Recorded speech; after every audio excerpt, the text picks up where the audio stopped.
Common agenda recognizes the importance of open, participatory and transparent system that include all relevant actors, including local, state and non-state actors in global affairs.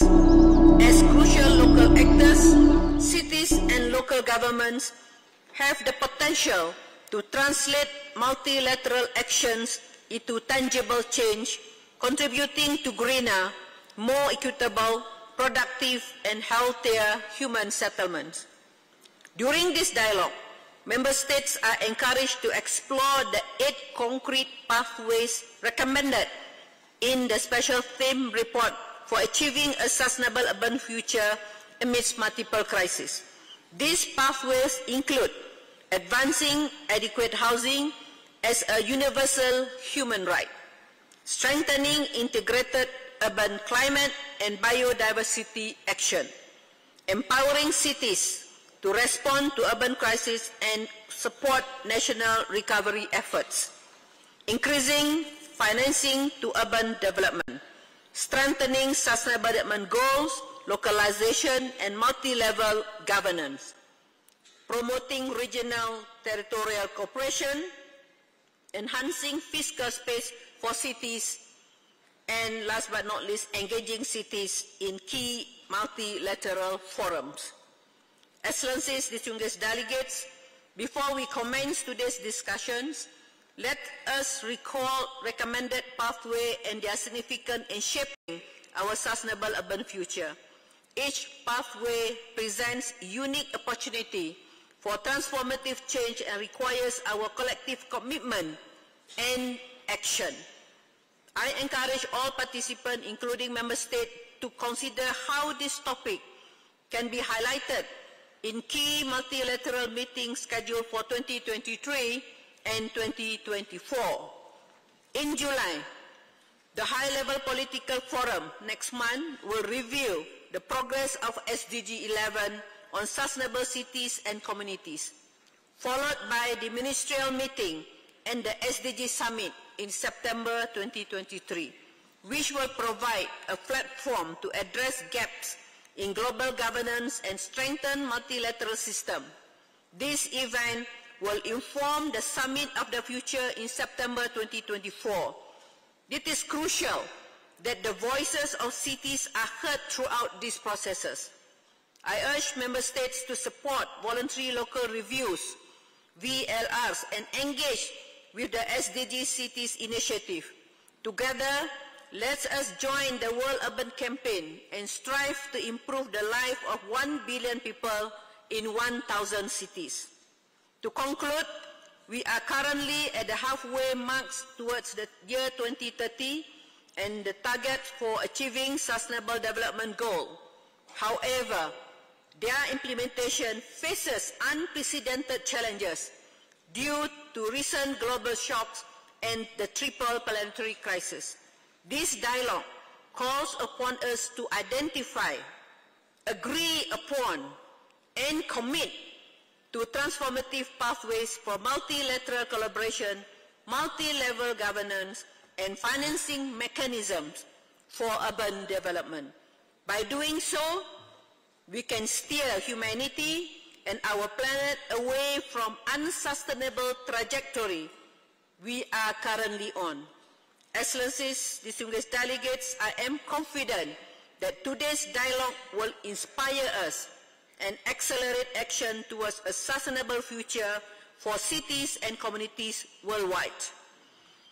Mr. President, with your permission, may I invite my colleague, Ms. Shipra Narangsuri, to give us a brief introduction and the narrative of how the day will run, and after which we will move straight into the dialogue. Thank you so much. With permission, Mr. President. Over to you, Shipra.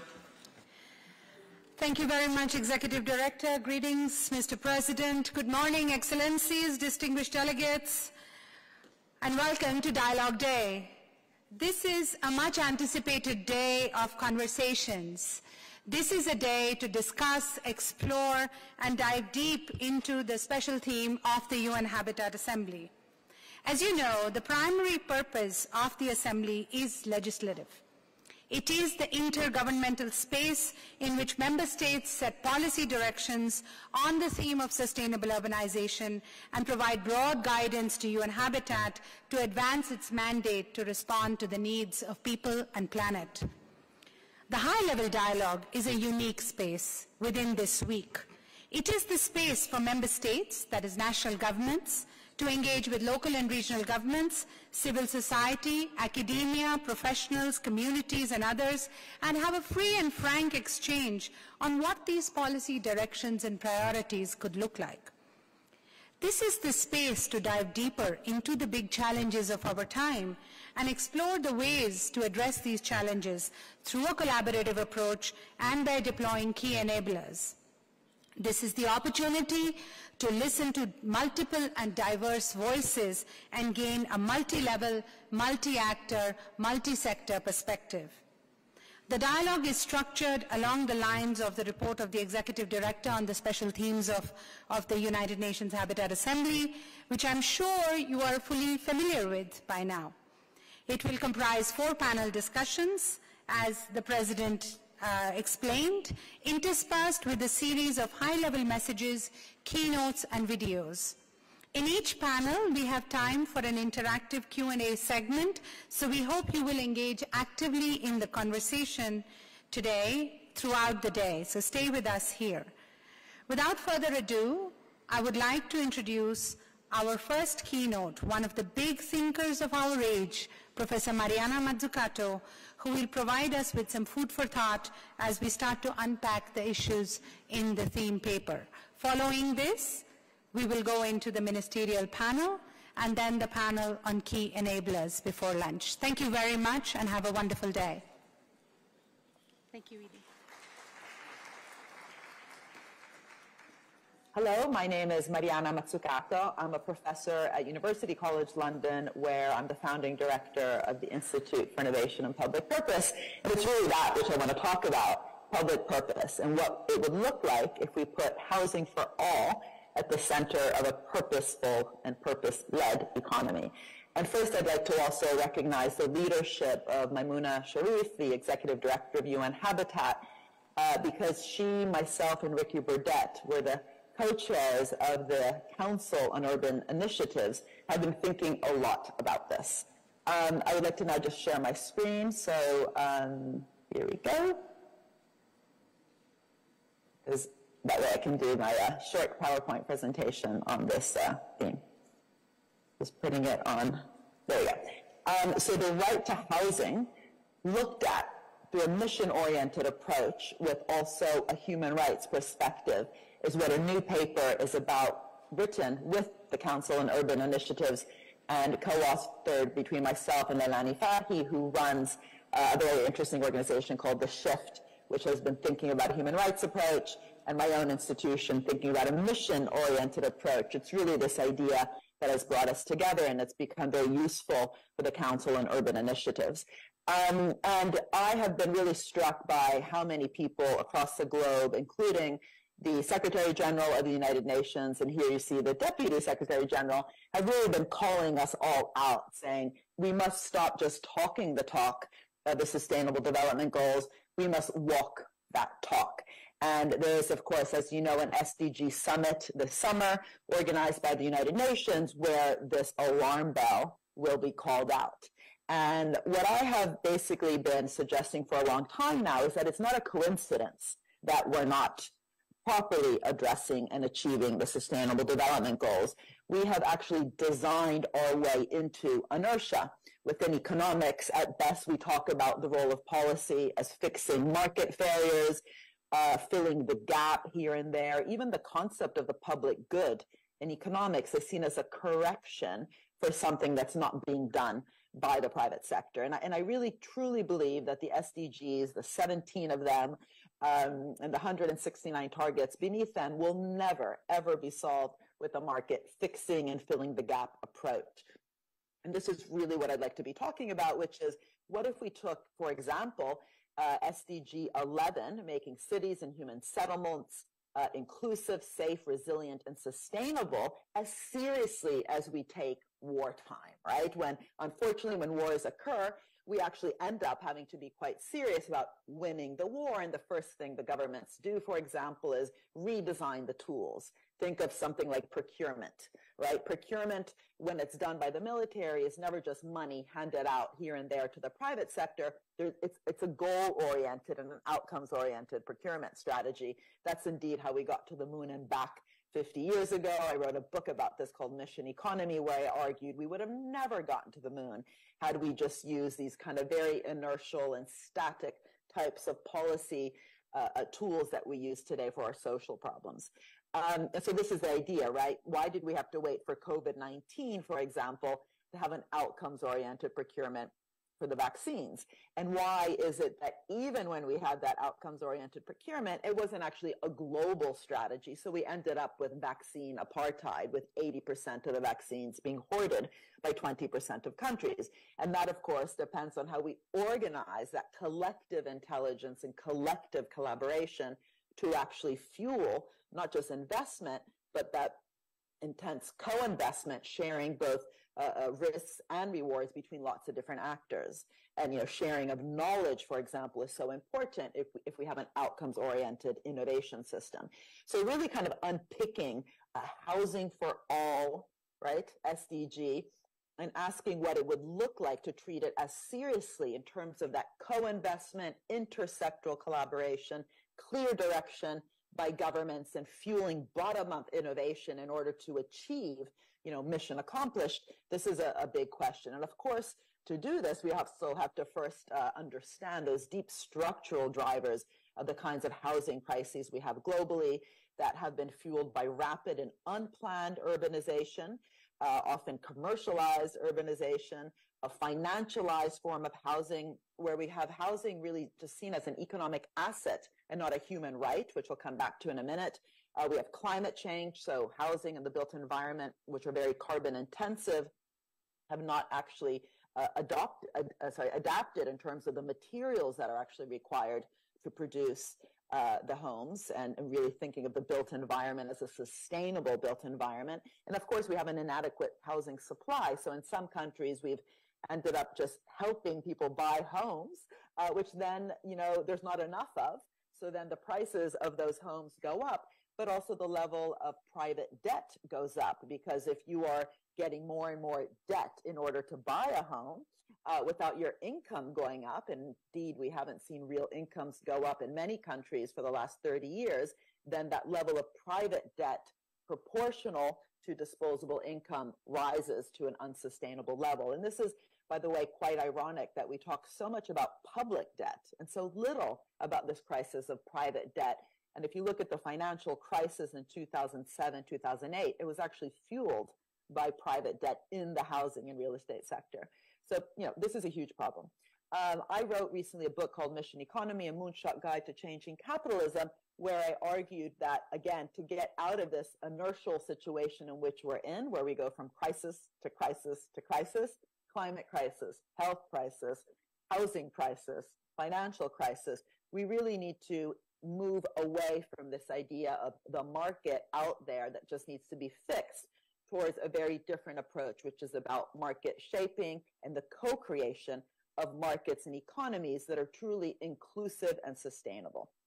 And first, the idea, and you see this here in this screen, I hope you can see it, is that we should begin with the Sustainable Development Goals, and I'll be focusing here just as an example on SDG 11, which we just talked about, and turn them into moonshots so that there's targets beneath those challenges. So the 17 challenges we have with the SDGs are very important, but we need to turn them into targets that truly galvanize that cross-sectoral investment and innovation. Getting to the moon was not just aerospace. It required innovation in areas as different as nutrition, materials, electronics, and the solutions to all those different problems that had to be solved along the way to the moon and back are precisely what got us things like camera phones, foil blankets, baby formula, and software. So imagine if we did the same with our social problems, like housing for all or even climate change, and turning them into clear targets. The example we give here is by 2030, ensuring access for all to adequate, safe, and affordable housing, right? That's the moonshot. And what would it mean for all the different sectors as different as real estate, construction, how we design, architecture, urban planning, transportation, public utilities, social services, and more. For example, the digital economy is fundamental to any mission. And then redesigning those tools as different as procurement policy, grants, loans, bailout schemes during COVID-19 or the next pandemic to actually have conditions within the design of those tools that are, again, outcomes oriented. So imagine a procurement program, let's just move to a different sector right now, for school meals, that is just asking the private sector to bring in food and the government paying for it in a public school. That's very different from having an outcomes-oriented procurement strategy that might specify that those meals have to be healthy, tasty, and sustainable. That's what I mean by a moonshot. So the procurement, for example, from local and regional and national governments around different areas that have to do with housing have to be bold, inspirational, and outcomes oriented, precisely to fuel all those different types of innovations that require along the way, whether these be building new, affordable, low carbon housing, whether these be around community-led regeneration programs, decarbonizing our construction materials, steel, which is so important for many buildings, can either be with a high material content or low material content. I recently learned an interesting lesson in Germany where the steel sector asked for a loan to the local public bank, the KfW, and in Germany, unlike in some countries, because they had a bold sustainability mission, that loan to the steel sector was conditional on the steel sector lowering its material content, which they ultimately decided how to do it, because you can't micromanage that. But they did it through repurpose, reuse, recycle technology. And today, Germany has one of the greenest steel sectors in the world.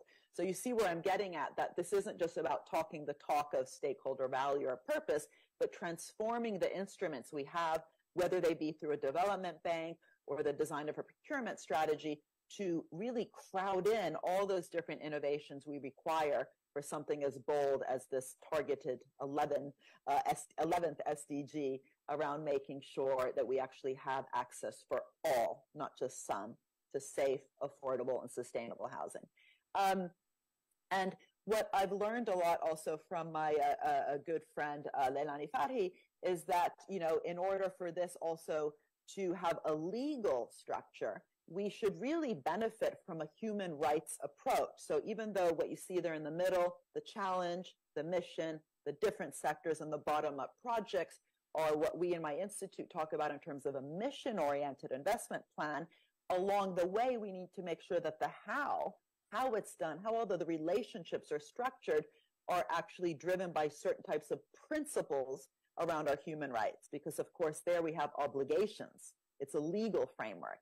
And what we've done in this, paper is to really think about how the different criteria for missions that I've worked with, in terms of them being bold, with a clear direction, ambitious, cross-disciplinary, driven by bottom-up solutions, are also benefiting from a rights approach, right? So housing, like health, it shouldn't just be seen as an investment, but something that actually can really support common good objectives, and really thinking about the social, the environmental, and the economic opportunities for the different actors to work together needs to, first of all, transform how we look at housing, not just as a financial asset, but a right that we all are globally entitled to.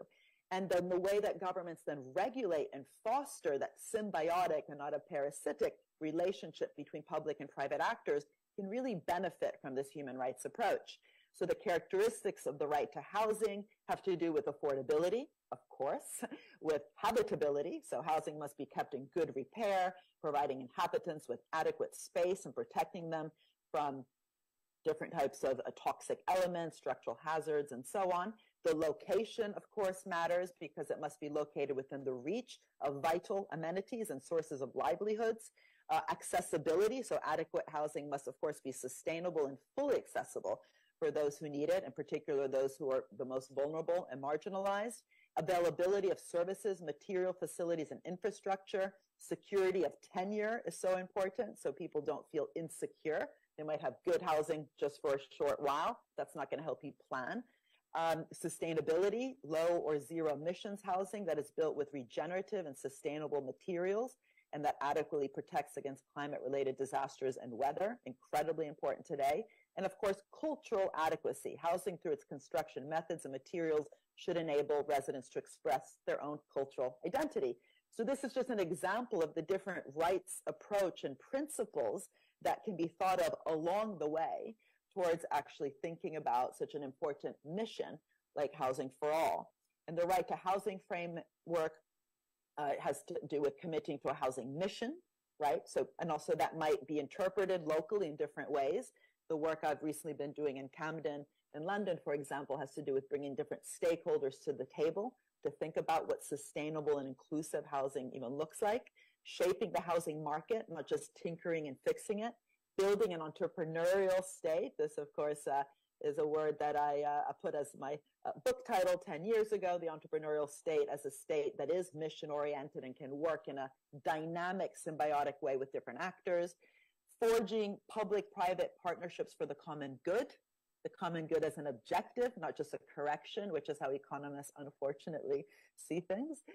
Public value-driven financing and taxation. We have to deploy patient, long-term, outcome-focused public finance, focus on missions and human rights outcomes, and really also making sure that we hold the system accountable. And this, again, is where the rights framework is so strong. So ensuring accountability for delivering on housing missions through that human rights and legal obligations, which must be transparent, robust, and susceptible to independent monitoring.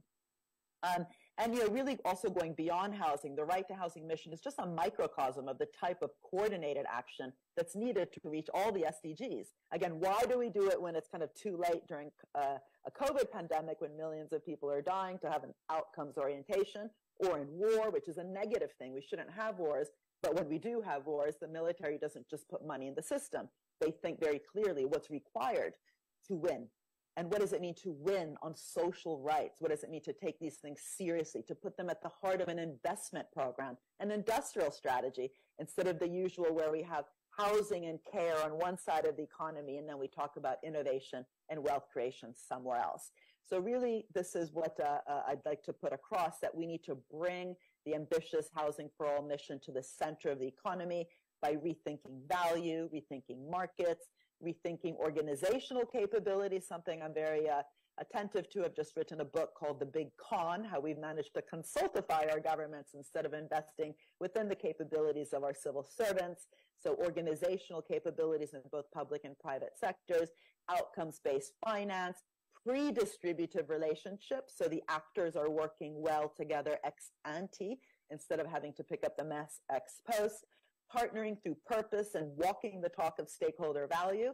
That means holding also the real estate companies very accountable to not just using housing as a commercial profit-making opportunity, and that issue of participatory open democracy.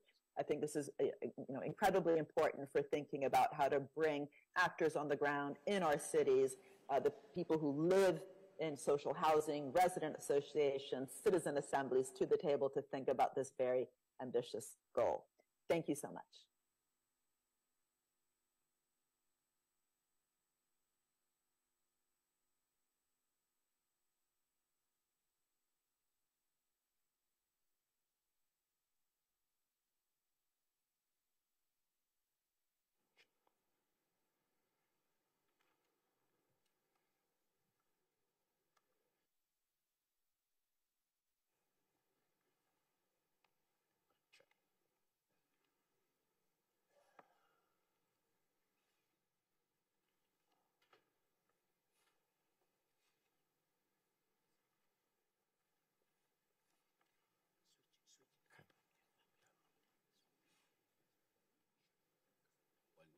Sound. All right, ladies and gentlemen, good morning. Good morning, ladies and gentlemen. Good morning. I think very thought-provoking there, thoughts by Madam Mariana Mazzucato from the University College of London. She deserves a round of applause. She's joining us online. Let's give her a round of applause, please.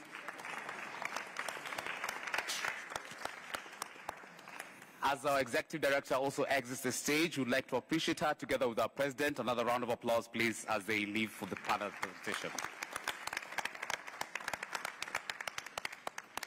Excellencies, distinguished guests, ladies and gentlemen, welcome to day 3 of our deliberations. We continue the conversation in gaining momentum and, of course, just continuing to where, of course, the President, William Ruto, of course, challenges looking at the city in the sun and what really Nairobi is doing as well in terms of just ensuring that we have the sustainable cities.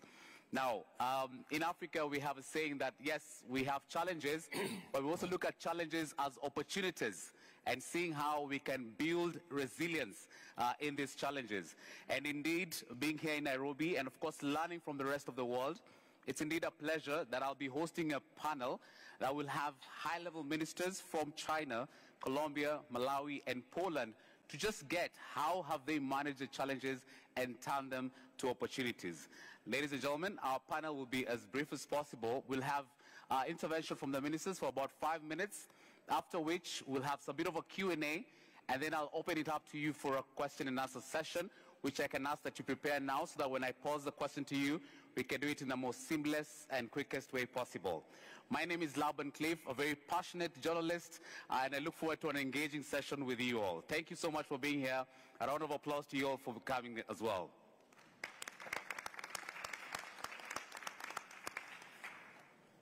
Without further ado, ladies and gentlemen, I'll be inviting the ministers up on stage. To begin with, the State Minister of the People's Republic of China, Honorable Ni Hong, Minister of Housing and Urban Rural Development, the People's Republic of China. Good, sir. Thank you. Ladies and gentlemen, next up on stage, please help me welcome Honorable Catalina Velasco Campuzano, who's the Minister of Housing, City and Territory of the Republic of Colombia.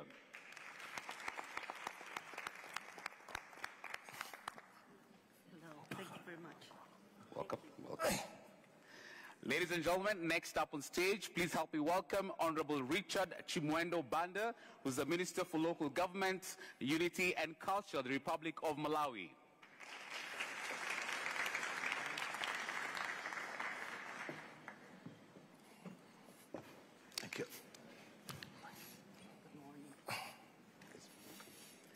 Ladies and gentlemen, last but not the least, Honorable Malgorzata Jeronczyska Jednak, who is the Secretary of State to the Ministry of Funds and Regional Policy of the Republic of Poland.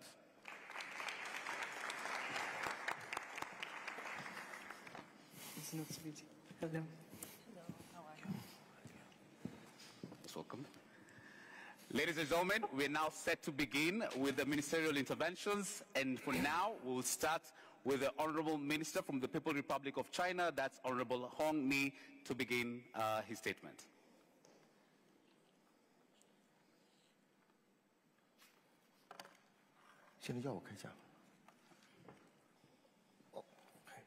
OK， 尊敬的主持人，刚才你出了一个很好的题目，要把挑战变成新机遇。我代表中国住房城乡建设部先做个发言。很高兴，时隔4年，我再一次来到了美丽的内罗毕，参加联合国人居大会。这一次呢，很荣幸应谢里夫主任的邀请，参加本次高级别的对话，围绕大会的主题，就住房问题和大家做一个交流，创造人类美好的未来。住房问题是个关键。Yes, sorry for the technical issues. I'm very glad to be back to the beautiful city of this Nairobi. Housing is the key in the creation of a beautiful future for mankind. Housing affects people's happiness and family livelihood and contribute to socio-economic development. Providing appropriate, safe and affordable housing for all is an important element in achieving sustainable urban development. At present, the world is facing a series of challenges such as intensified conflicts, climate change and epidemics. UN Habitat reports reveal that about 1.6 billion people still lack access to basic housing, and 1 billion of them live in slums and informal settlements, which urgently requires governments to take effective actions. The theme of this conference, a sustainable urban future through inclusive and effective multilateralism, achieving the sustainable development goals in times of global crisis, is highly relevant in this regard and reflects the concerns of all parties. 10 years ago, Chinese President Xi Jinping put forward the concept of building a community with a shared future for mankind, providing a Chinese solution for a better world. Since then, significant achievements have been made in this area, raising a very bright banner for human progress. The Global Development Initiative by President Xi is aimed at deepening international cooperation. Therefore, the initiative has received support from 100 countries. The past practice has shown that only by working together can we turn crises into opportunities, solve problems, and create a better future for all. Ladies and gentlemen, the Chinese government attaches great importance to addressing the housing problem and has established a multi-supply, multi-channel housing system that includes both rental and purchase options. This approach has led to historic achievements. Over the past 10 years, China's real estate industry has grown rapidly, leading to significant improvements in living conditions. We have primarily relied on the market to meet the diverse housing needs, and per capita residential floor space for urban residents has exceeded 40 square meters. Over the past 10 years, we have developed affordable housing at scale, and as a result, we have vigorously renovated old buildings, making available a total of over 60 million units and accommodating 150 million residents. Over the past 10 years, China's urban development has improved significantly. As largest developing countries of the world, China will continue to promote a high-quality development of housing so as to provide Chinese experience to the world. We will continue to maintain the concept of making people affordable housing so that people can live in better houses as our final goal. From the very good housing to very good neighborhoods, communities, and cities, so as to create a livable, resilient, intelligent, and quality living space. First of all, focus on people's satisfaction. Second, focusing on scientific and technological innovation. We are actively promoting the application of digital technology and smart technology so that people can live in the safer and the better houses. Thirdly, focusing on green and low-carbon development so that houses could be more environmentally friendly to promote living in harmony with nature. Fourthly, safety and security is the bottom line. To provide proper housing for all is one of the priorities in the UN 2030 agenda. Chinese government will support UN Habitat in its efforts on global housing issues and stand firmly with true multilateralism. We will continue to deepen our exchanges and mutual learning with other countries of the world in our concerted effort to implement the Global Development Initiative so that we could achieve a global collaboration consultation and shared benefit to all. Now I would like to propose the following. First, promote multilateral cooperation and prioritize housing in the international development agenda. Secondly, bring together the joint efforts of all parties to build an international exchange platform. Make full use of the UN platforms such as World Cities Day and the Global Sustainable Development Cities Award to carry out extensive international exchanges in housing and set a benchmark. actively create a new mechanism through multi-level and multi-entity exchange dialogues and mutual learning of experience, continue to create conditions for improving the living qualities of people in all countries, especially developing countries. Thirdly, integrate multiple resources and actively carry out capacity building. We should work together to enhance the ability of developing countries to solve housing issues so as to promote housing development, bridge the development gaps, and strive not to leave anyone behind. Ladies and gentlemen, we live in an era rife with challenges, but also full of hope. Let's work hand in hand to build a community with a shared future for mankind, promote the sustainable development of cities and human settlements so as to create a more beautiful homeland and a beautiful future together. Thank you all. Thank you, Honorable Minister. Thank you for those great insights and interventions as well, and great challenge, I must say. We'll come, of course, to deeper engagement on your statement. From now, crossing over to the Republic of Colombia, ladies and gentlemen, Honorable Catalina, your 5 minutes start now. Thank you very much. Good morning, you all, and my dear colleagues in the panel. It's a pleasure to me to share with you our thoughts and experiences today. When I was looking at the questions we have to answer for this panel, I started remembering my own experience as a local official in Colombia for several decades and now as a national official.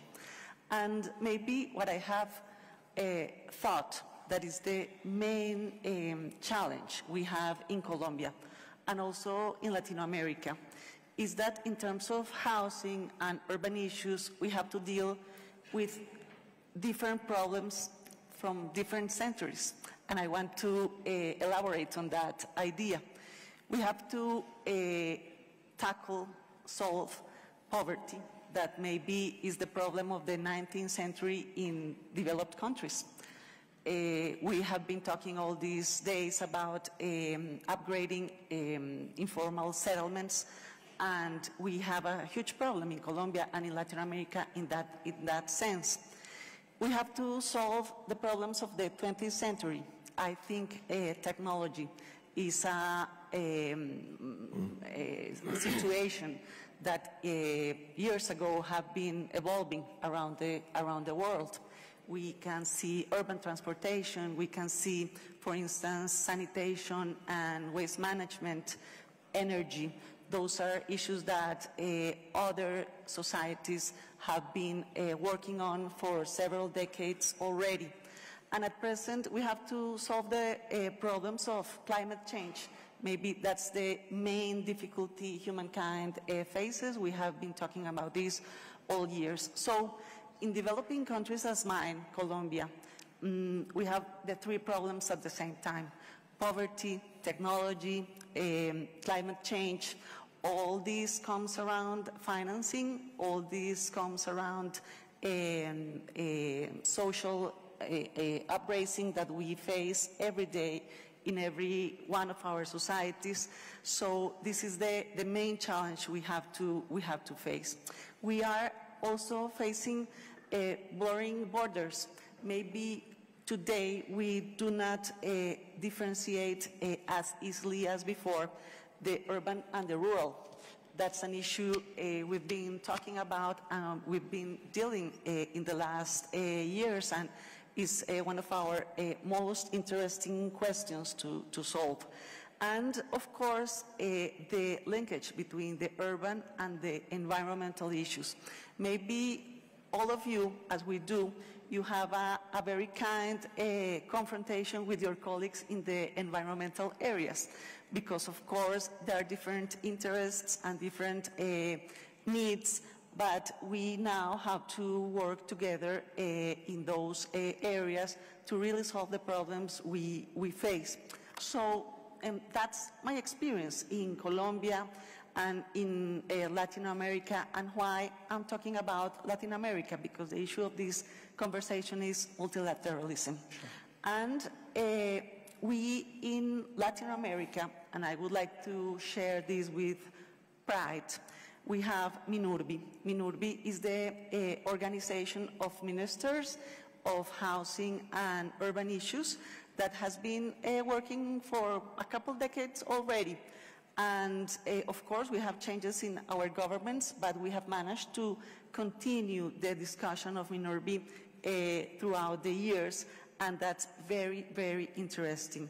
With the collaboration of United Nations in its different agencies and teams, we do meet maybe every 2 or 3 months, presentially or virtually, and we have this very interesting work not only in the high level, but in the technical level. MINURBI is really a good space for us colleagues and friends and Latin Americans to share our ideas and our problems in very different issues and situations. We work on poverty, of course, informal settlements and how we upgrade them, and experiences are interesting throughout our continent. We work on proper architecture, for instance. We have indigenous communities, we have several situations of differential housing and urban issues that we have to work together. We discuss about governance and how we share our common goals with entrepreneurs and civil society, and at several moments we have these very interesting conversations. And of course, climate change is our main conversation in MINURBI, the group of ministers of housing and urban issues in Latin America. For instance, Barbados, which is a member of our group, raised the topic in the last year, because they have been suffering a lot of for the stroke of climate change, and they also asked for solidarity in the region, and we are working on that. And Curaçao in the Caribbean also asked for being part of MINURBI a couple months ago, and we are very happy to welcome all of our colleagues and all of the governments in our region. Of course, when I was in the last 2 years, in the last 2 days during this week, chatting around with my colleagues, I have understood that maybe Africa and maybe Asia in some countries have the same problems, and we can do South-South cooperation, and as we do here, and it has been done for years and years, maybe we can continue sharing our thoughts, our experiences, but perhaps the main challenge we will face today is how we use our financial resources together, because that is not a common practice. It's not easy to build together in the financial elements or share resources in a more effective way. And I guess that's the one of the most interesting challenges we may face today to solve our problems. Thank you very much. Thank you. Thank you. A round of applause, ladies and gentlemen. Great lessons from Colombia, and I'm sure we'll have time to engage a bit further. I'd like to call for cooperation, and mentioning Africa, to represent Africa, we have the State Minister from the Republic of Malawi, Honorable Richard Chimwendo, who will give his statement for the next 5 minutes. Thank you so much, Moderator. Mr. President, Your Excellencies, Ministers, distinguished ladies and gentlemen, we now find ourselves at the apex of the crisis affecting millions of citizens across the globe. These crises have spared no person, no country, developed or developing. With climate change, COVID-19, political and economic turmoil, the probability of further crisis remains inevitable if we do not take action. For most cities, particularly in developing countries, the mentality has been that cities are safe from crisis, particularly those associated with natural hazards. However, we are witnesses to the calamities bedeviling our cities year in and out. Allow me to use Malawi, where I come from, as an example of the challenges that this crisis have brought and efforts that national governments and citizens struggle with to deal with such shocks and stress. Malawi is a disaster-prone country with common hazards such as floods, prolonged dry spells, drought, just to name but a few. The frequency and magnitude of disasters and extreme weather events have been on the increase in recent years. Since 1980, more than 50 disasters associated with hydrometeorological events, including storms, floods, landslides, and droughts, have been reported in Malawi, affecting millions of people. Climate change, environmental degradation, coupled with rapid population growth and unplanned urbanization are some of the factors accelerating the disasters. These frequent disasters have resulted into huge cost of recovery, including rehabilitation and reconstruction, resulting in reallocation of limited budgetary resources from one development need to another. More recently, in March 2023, the southern part of the country was affected by the tropical cyclone Freddy. Over 2 million people were affected, with 659,000 people displaced and 679 died. 2,178 were injured and 537 are still missing up to the date. The disaster affected 17 local authorities, including 2 of which are for Malawian cities. Generally, all sectors of the economy have been affected. In order to inform medium to long-term recovery from the impacts of the disaster, government commissioned a post-disaster needs assessment which assessed the disaster damages and losses to guide the development of a recovery framework. A total effects of tropical cyclone Freddy across social, productive and infrastructure sectors are estimated at $506 million, and the total recovery requirements are estimated at $680 million. Government is in the process of developing a recovery framework to mobilize resources as well as coordinate recovery efforts, including rehabilitation and construction of key infrastructure and other sector needs. Government would like to align the recovery process to principle of building back better and smart in order to ensure resilient structures and disaster and crisis. Much as Cyclone Freddy induced floods and landslides with devastating consequences, it is important to note that some of the impacts, especially in urban areas, were a result of human actions. In Blantyre City, for example, where 435,000 people were affected, 126 people died, and 230 were injured. Most of the affected settlement on mountain slopes not possible for human settlements. People did not adhere to the land use plans in place, and councils have challenges to enforce compliance to the approved plans. I know this is the situation not only in Malawi, but in most of our cities. This is therefore there's a need therefore to collectively work with all stakeholders in the spirit of materialism to reduce the vulnerability of our climate-induced crisis. Government embarked on a slum upgrading project in 2021, and it is being considered as one of the mechanisms to help build the resilience of communities in informal settlements who are usually most affected by disaster. Mr. President, Excellencies, ladies and gentlemen, while I'm aware that there will be guidance for our discussions today based on the experience from Malawi, I would like to conclude by raising a few questions pertinent to the discussion today.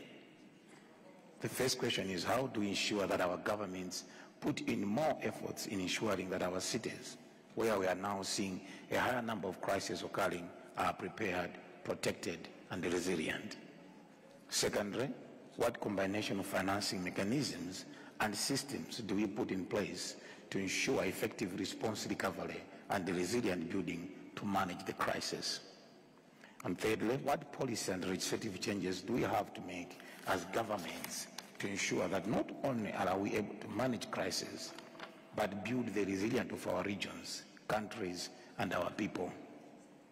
Fourthly is, what best practices do we have that we can learn from, and how do we ensure that we are able to disseminate such best practices and take action?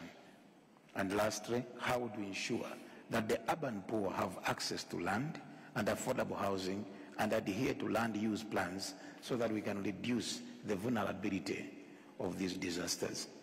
I thank you all for your attention. Thank you.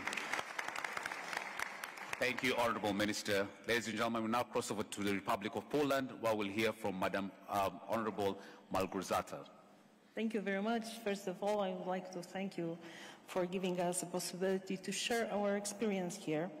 From the very beginning, Poland has seen the 2030 Agenda and the Sustainable Development Goals as a global and universal agenda and an opportunity not only to bring about change in the country, regions and the world, but also to work together effectively.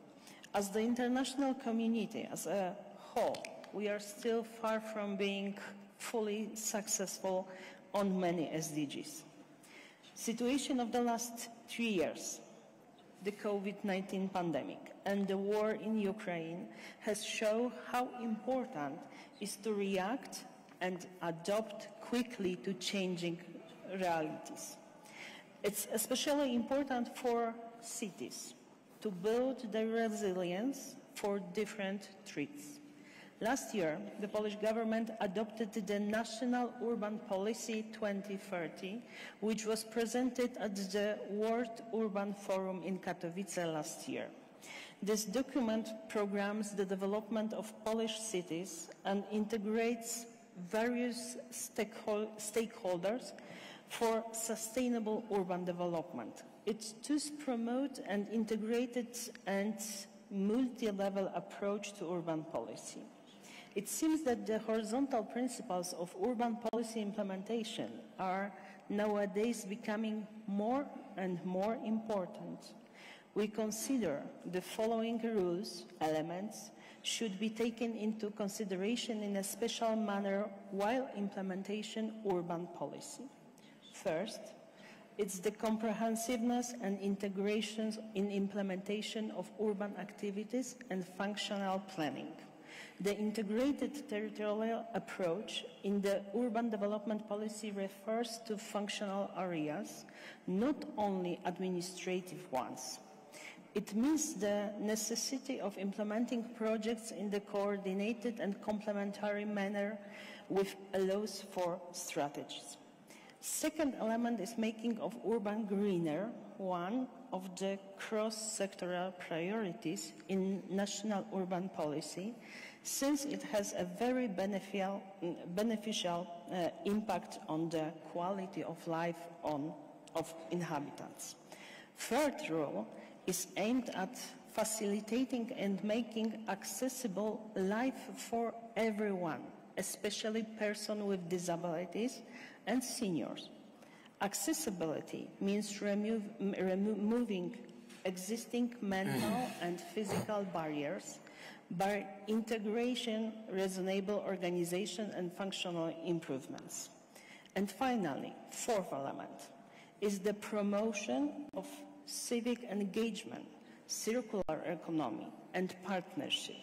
In the end of my intervention, I would like to emphasize the importance of engagement of private sector in the implementation of the SDGs, which is also underlined in the session background paper. It's clear now that without private sector, including banking and insurance sector, we will not have enough resources to tackle all present challenges and fulfill Agenda 2030. In our opinion, this matter needs further, deeper and more instance and concrete discussion in coming months as the development and effective cooperation formula for the implementation of the SDGs on global and local scale. Thank you very much. Thank you. Ladies and gentlemen, a better round of applause for that first intervention from our honorable ministers. Going back to Honorable Hong Ni, just talking about the safety and security focus of the housing agenda and the commitment for the UN 2030 agenda. It's a welcome move to Colombia, and talking about the challenges and looking at how The issues of poverty, technology, and climate change can really be enhanced as well. Looking at Malawi as well and how the government can put in more effort in financing and ensuring that we can actually build the resilience of governments in tackling some of these distresses and climate change concerns. Last but not least, from Poland as well, making accessibility, integration, and promotion of civil engagement. At this time, I'd just like to open it up and just really have a conversation and engage us into more of a sort of a conversation. And I'll start from the Honorable Mr. Hong Ni from China. What do you see as the role of multilateralism in ensuring access to adequate and affordable housing for all, not only in your country but across the globe?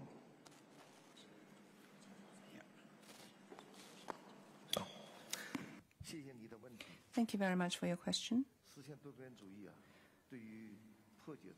Multilateralism is possibly the only way out to our solution of housing issues. Housing is related to everybody. We may be different countries at different economic growth stages, but the solution of housing and our experiences can be shared and learned between us.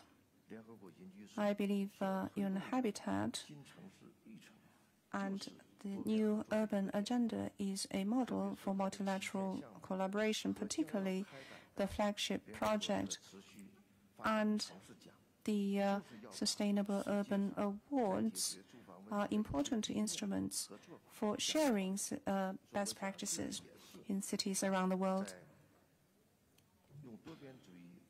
I think inclusiveness is expressed in these actions.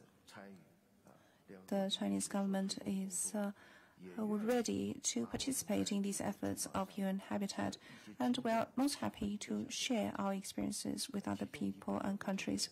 One of the experiences is that if you want to find a solution to housing, you must have a very good target, a very good strategy behind it. And the concept, the rationale behind it is that our target should be provide housing for all. And with that, the government can make concerted efforts.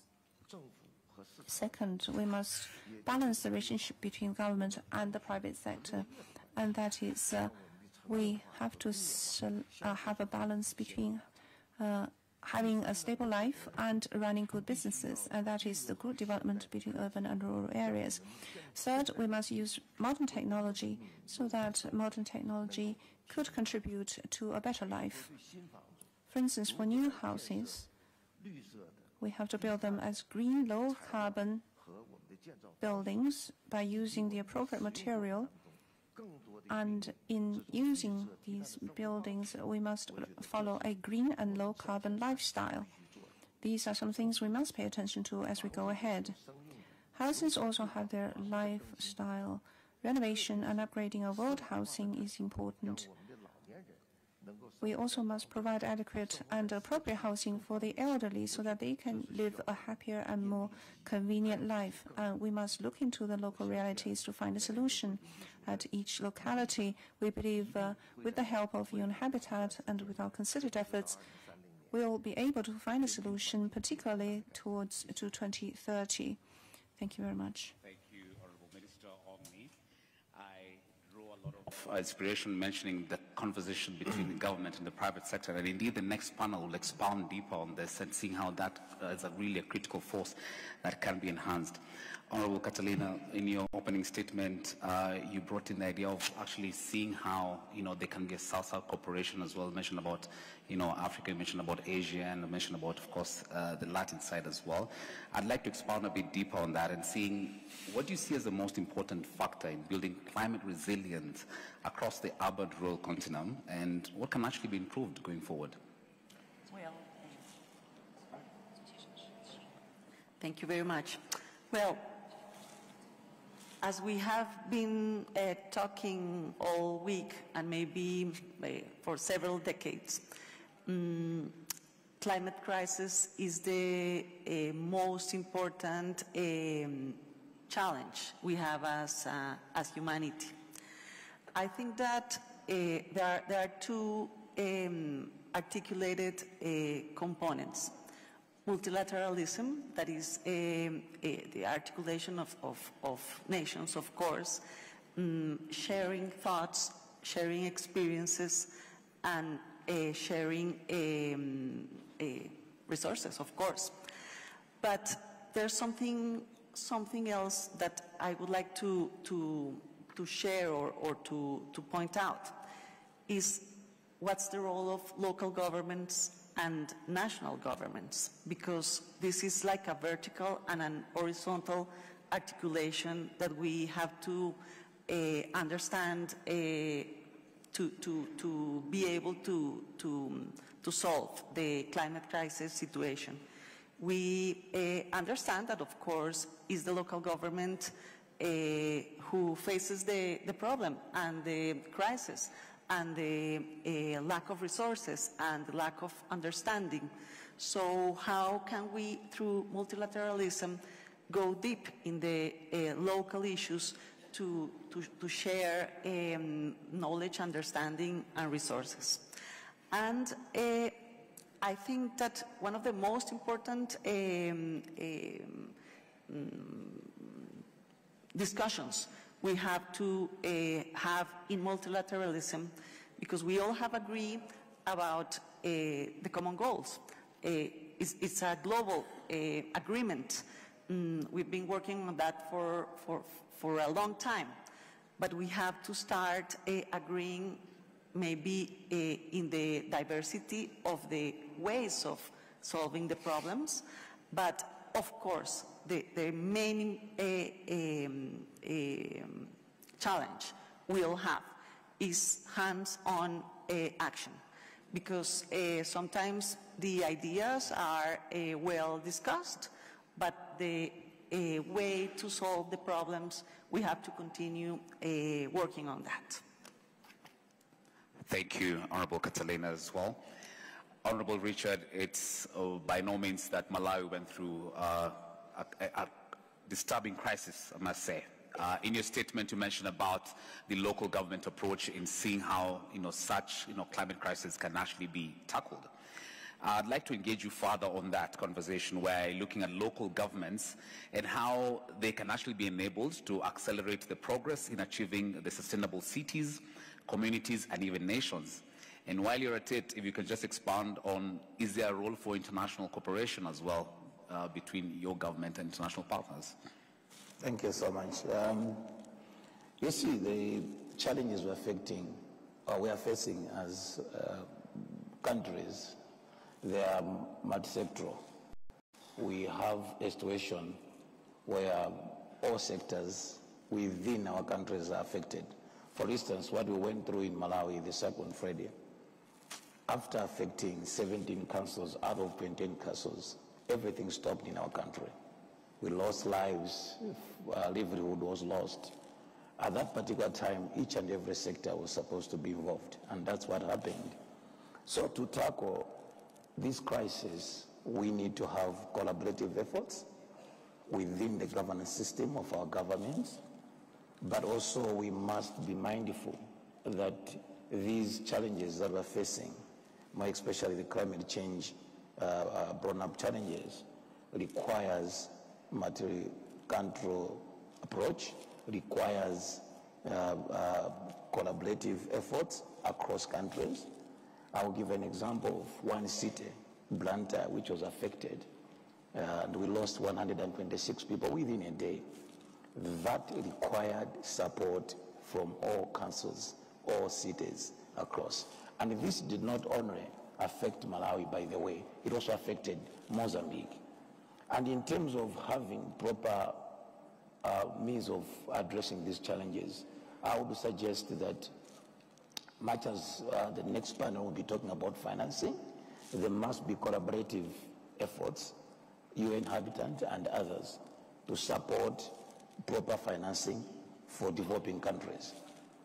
Right now, we are grappling with high interest rates for those that provide housing financing, and that denies a chance.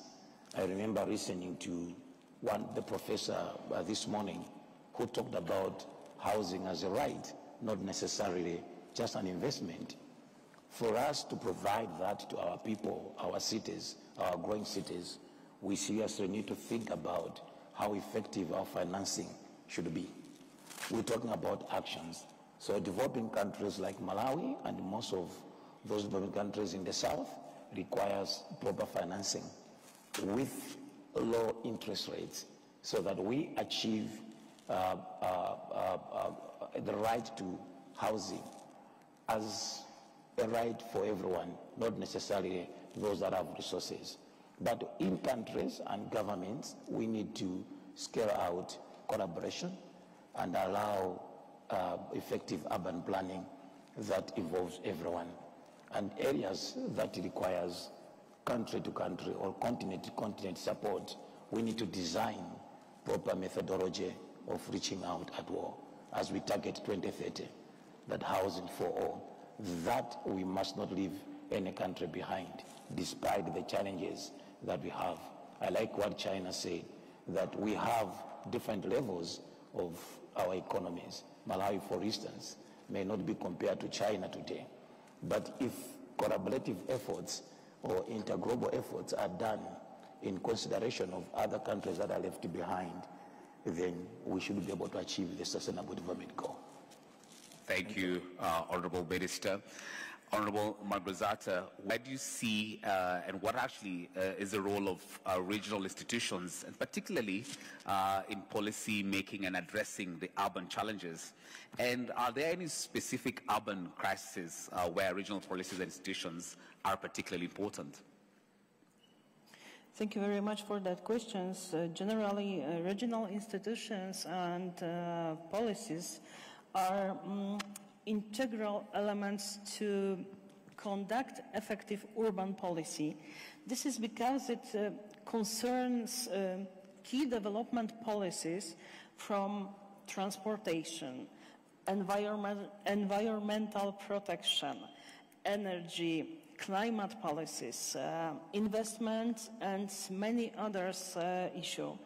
And that's why, in order for it goes to be well achieved, regional institutions and policies are required not only to plan the implementation properly, but above all to coordinate urban policy activities well and to include public participation at every stage of making and shaping these policies.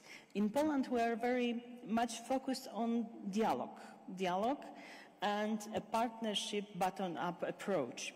In my opinion, and based on my experience in implementation of urban policies, its special significance is important in case of global challenges and crises that cities around the world are experiencing now. I'm referring to process of depopulations, increasing impact of digitalization on our life, or the uncontrolled process of urban sprawl. In these aspects, responsible urban policies and experienced regional actors implementing them are particularly important. I can confidently emphasize that in Poland we have such an experienced institutions everywhere in the regional and national level. Thank you very much, Honorable Ministers. Ladies and gentlemen, let's please appreciate them as well. Let's give them a round of applause.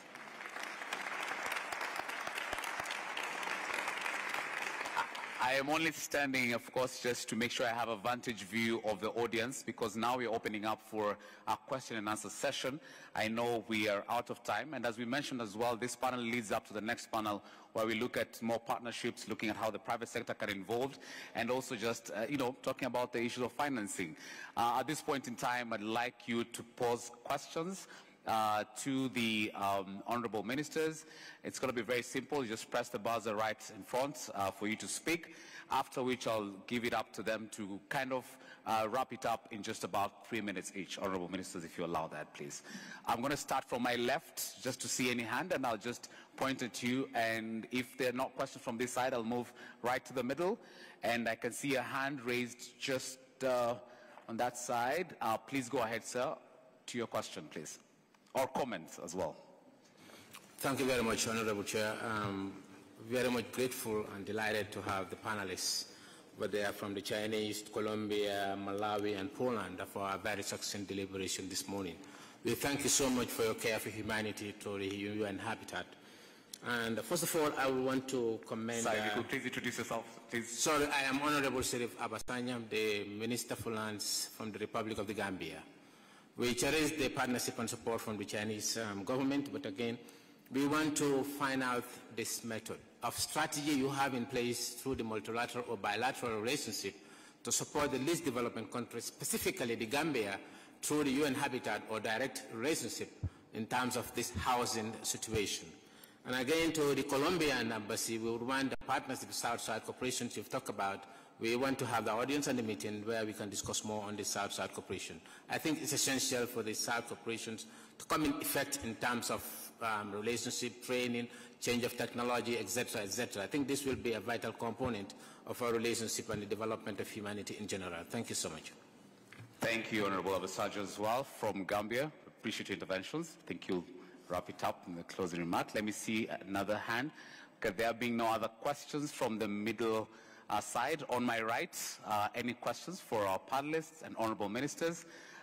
There being none, we'll just now wrap it up in just about 3 minutes. I think there was a particular conversation on partnership for the South-South cooperation, looking at also how China can support countries like Gambia as well in the cooperation. So allow me to start with you, Honorable Minister. You can respond to the question and also give your closing remark.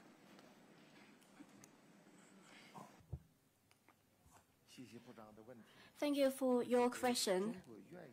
China is willing that in terms of green and low carbon and new housing construction, I would like to share with you. And in terms of the renovation of old buildings, especially the rejuvenation of old neighborhoods, we would also like to exchange with you. And through mutual benefits and win-win methodology, we would like to address the housing issue with all countries in need of this cooperation. Thank you. Thank you very much for that response. Please, a round of applause to Honorable Minister Hong Ning as well. Thank you for being here. Next, for the response into the query and conversation and welcome of partnership, and also as you give your closing remark, Honorable Catalina, please. Thank you very much. Yes, I think that South-South cooperation is really interesting because we share problems, but we also share creativity, we also share culture, we also share capacities. So we are not sharing resources because that's what we do not have, but of course I have seen these years that, for instance, communitary organization is very similar within our societies and communities and countries, and we can contribute to share the experiences all around our communities. In this analysis we have done during this week on giving a solution to the informal settlements, I have noticed that the ways that we all are doing it are really interesting. So we can appreciate and we can do faster and we can do better when we work together.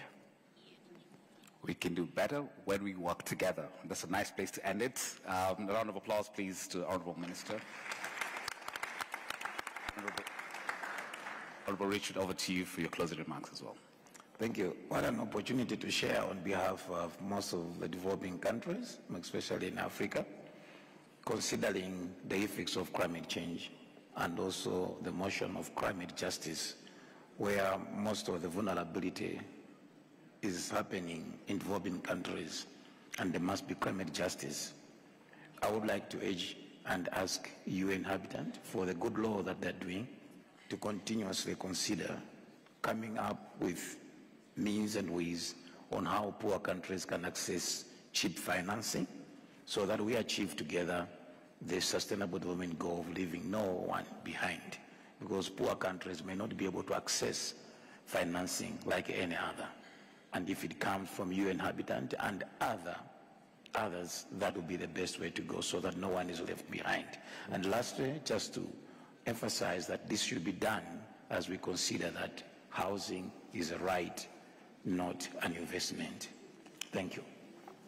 Thank you. Housing is a right, not an investment. Ladies and gentlemen, please, from Malawi, Honorable Minister, thank you so much. And last but not least, to Poland's closing remarks as well. Thank you very much. All of this which we discussed today is not possible without peace in the world. In this context and from this place, I would like to say that Poland strongly condemns the Russian Federation for yesterday's destruction of the Kakhovka hydroelectric power plant in Ukraine. The destruction of the dam led to flooding of hundreds of human settlements in Ukraine and caused a lack of water supply for the surrounding area.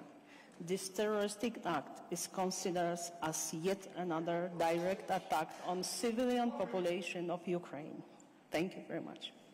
Thank you very much, ladies and gentlemen. From Poland, let's give a round of applause as well. We are grateful. Thank you. And there being no time as well for another intervention, we are grateful for this opportunity to have had a great intervention. And now we'll make way for the next panel. But before we do that, allow me to invite the Deputy Executive Director from the UN Habitat, His Excellency Michael Mlynarczyk, to come up on stage, where we'll just take a quick picture, and after which I'll invite the next panel. Thank you, Honorable Ministers, for your time as well. Could you just please stand here? Thank you very much.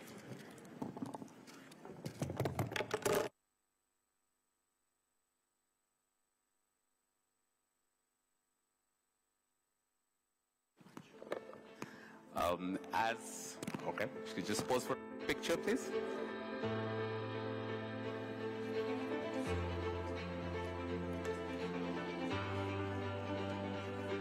Thank you so much. Thank you for your time.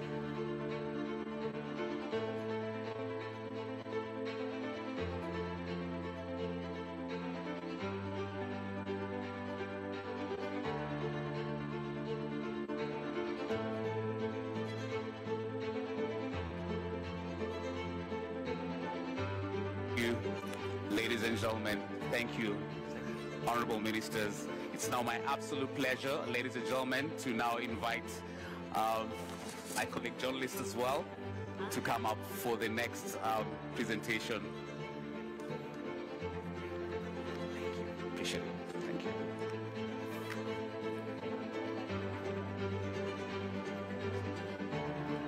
It's Madam Ruta Biatal who will take up the next session, where we look at the key enablers in driving the SDGs in times of crises.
Hi everyone, good morning. Thanks again for being here today.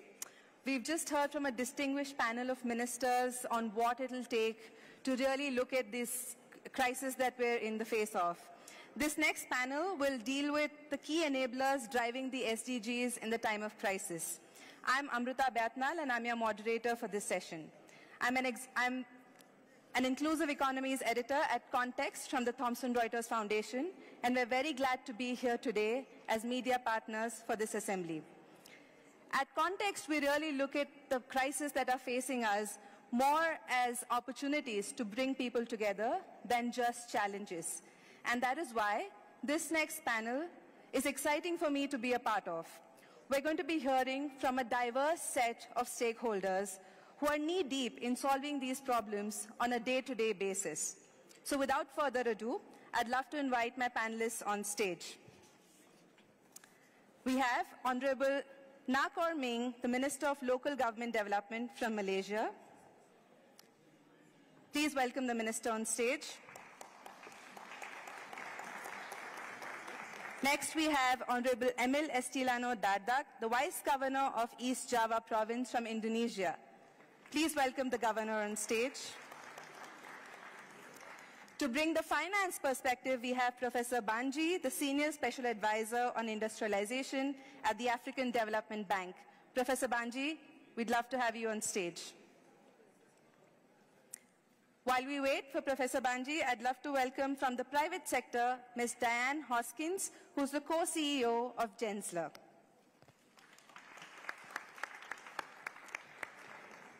Bringing in the perspective of professional planners, I have Ms. Diane Curry, the Chief Planner of Brisbane City Council from the City of Brisbane, all the way from Australia, joining us here today.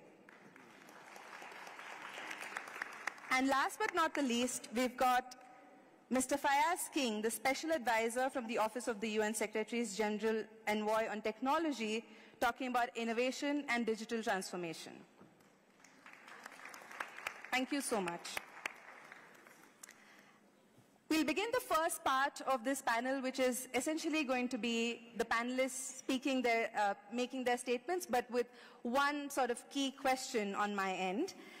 To start with, Honorable Minister, I would really like to understand from your perspective, what do you think are the key enablers? We're talking about the enablers in terms of, in this time of crisis. What, according to you, are these enablers which will lead us towards solutions? You can stand or sit, up to you.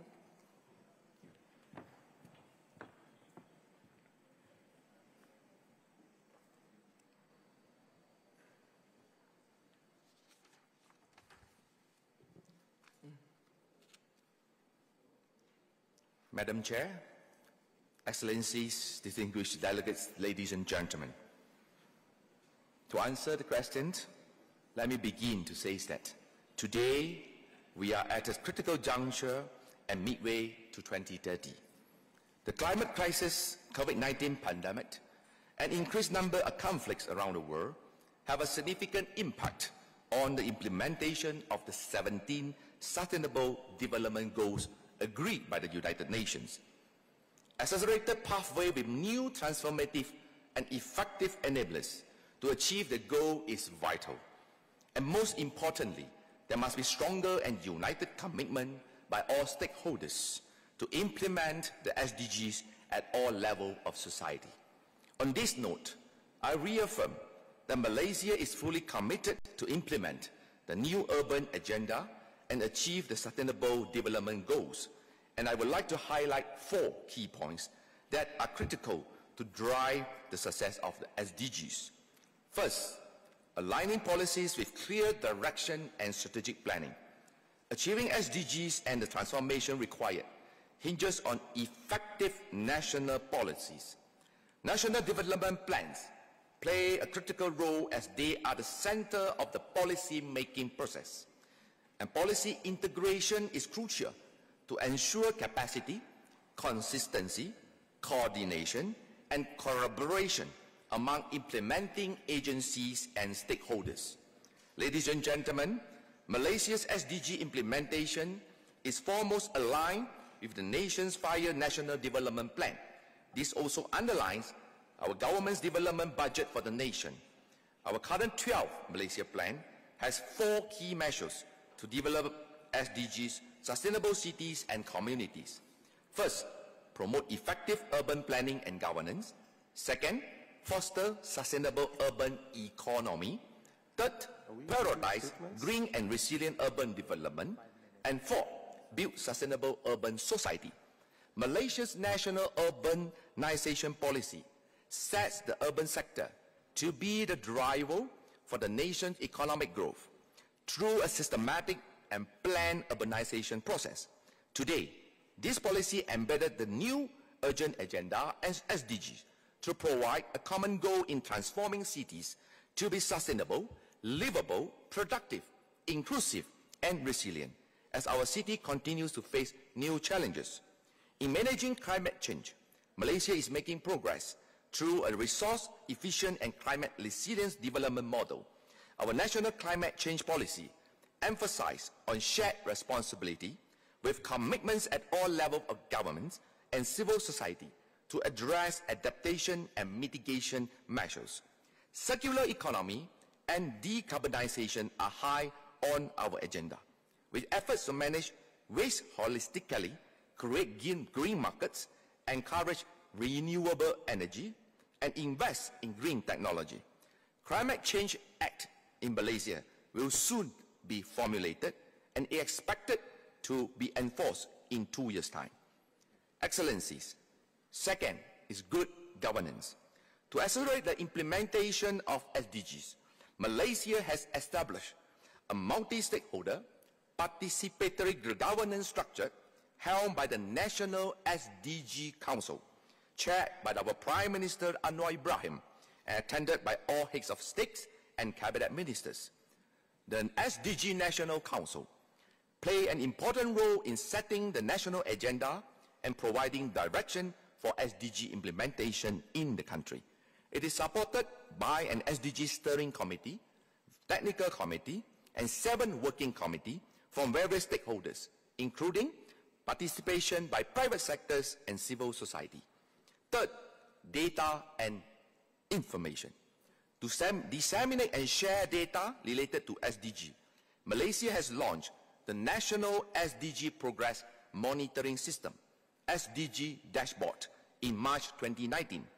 Malaysia SDG Indicators Report by our Department of Statistics recorded only 99 indicators. However, with full support by the cooperation and coordination from agencies and ministries, Malaysia today has 175 out of the 248 global indicators made available at the national level, which is 71% available indicators.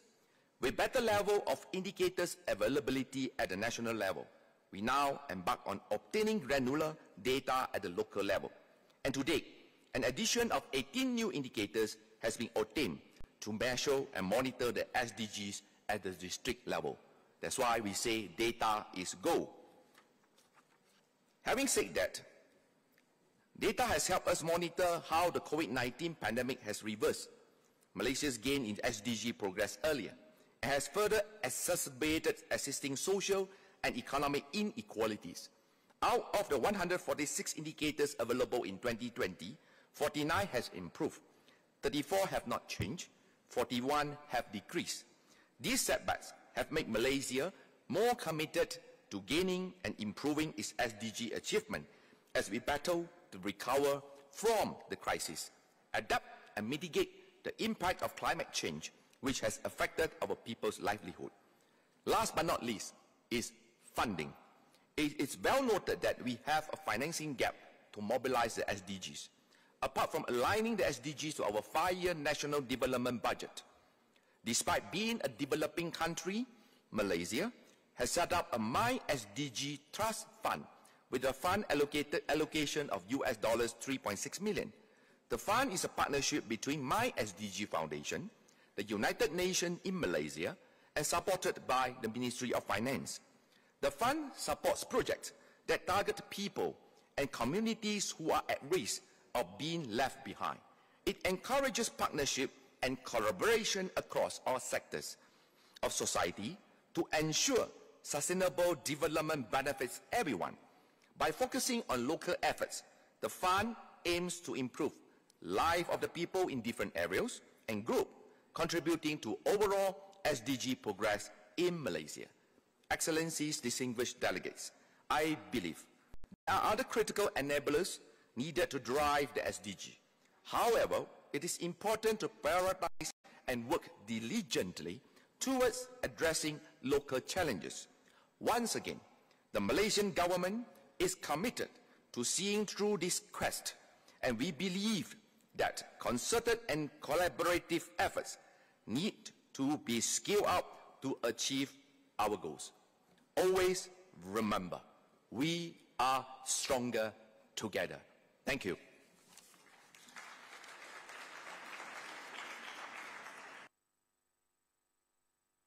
Thank you, Honorable Minister, and for focusing inequalities at the center of your speech. Thank you again. I would now like to go to Honorable Emil and bring you sort of a similar question. The Honorable Minister spoke more at a national level, but as a governor, what do you think are the key enablers really when it comes down to bringing the progress or bringing some of these factors that we're talking about down to the local level?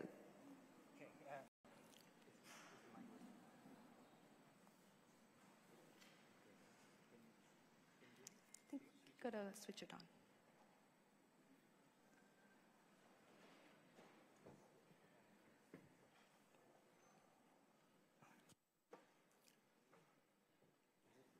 Okay.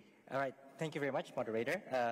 Excellency, Minister, Local Government, Malaysia, fellow panelists, and distinguished delegates of the UN Habitat Assembly. Thank you. I would like to directly answer the question from the moderator when we talk about enabler. First of all, allow me to reinstate the fact that I'm sitting here on behalf of local government, and it's indeed a privilege to be speaking the voices of local government after we heard from the representative of the national government. The Malaysian minister expressed the commitment that the national government is putting towards really making sure that we achieve the sustainable development goals. Nevertheless, I think also it's important for me to first put into context. I'm leading a provincial government, so it's a regional government where at the forefront we have the municipalities. I started out my political career being a mayor, and then now I'm being a vice governor in a province with 40 million people. We have 38 different municipalities under our jurisdiction, and one of it is actually the capital city of Surabaya, which is one of the largest metropolis in Southeast Asia. With its immediate neighboring municipalities, it has approximately 5 million population. And we also have many rural and intermediate towns or cities. Now, I think on that perspective, we understand that the new urban agenda that we adopted back in Quito in 2016, that's almost around 7 years, despite bearing the name urban agenda, it has rural commitment in it. And as a provincial government where we manage both metropolitan areas such as Surabaya and also the intermediate towns and cities, it is important that we make sure that it doesn't go separate ways. When we talk about developing urban agenda, we have to also think about the rural.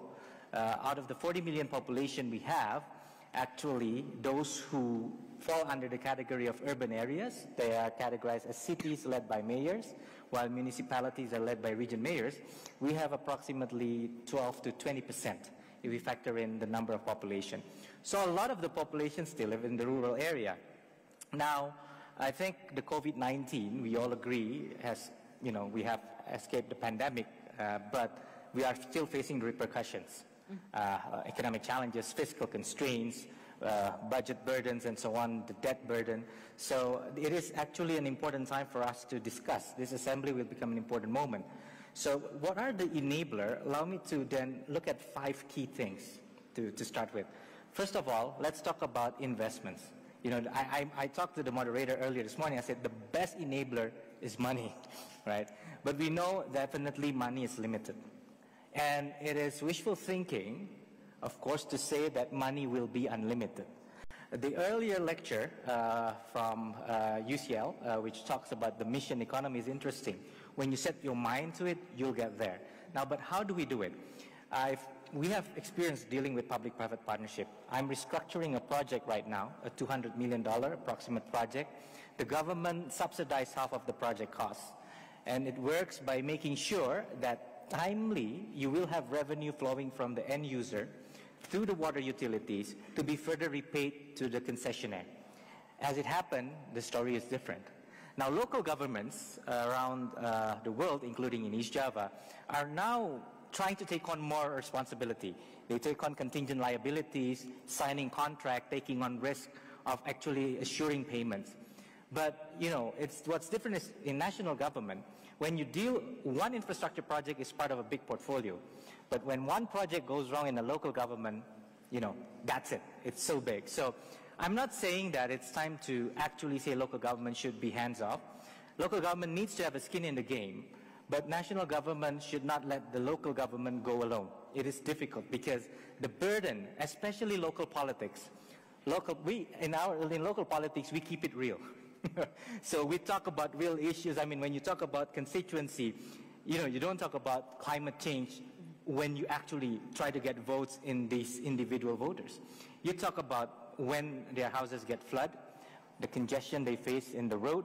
I mean, these are real issues that they face. Now, the challenge is then, next thing, first of all, we need to have we talk about multilateralism.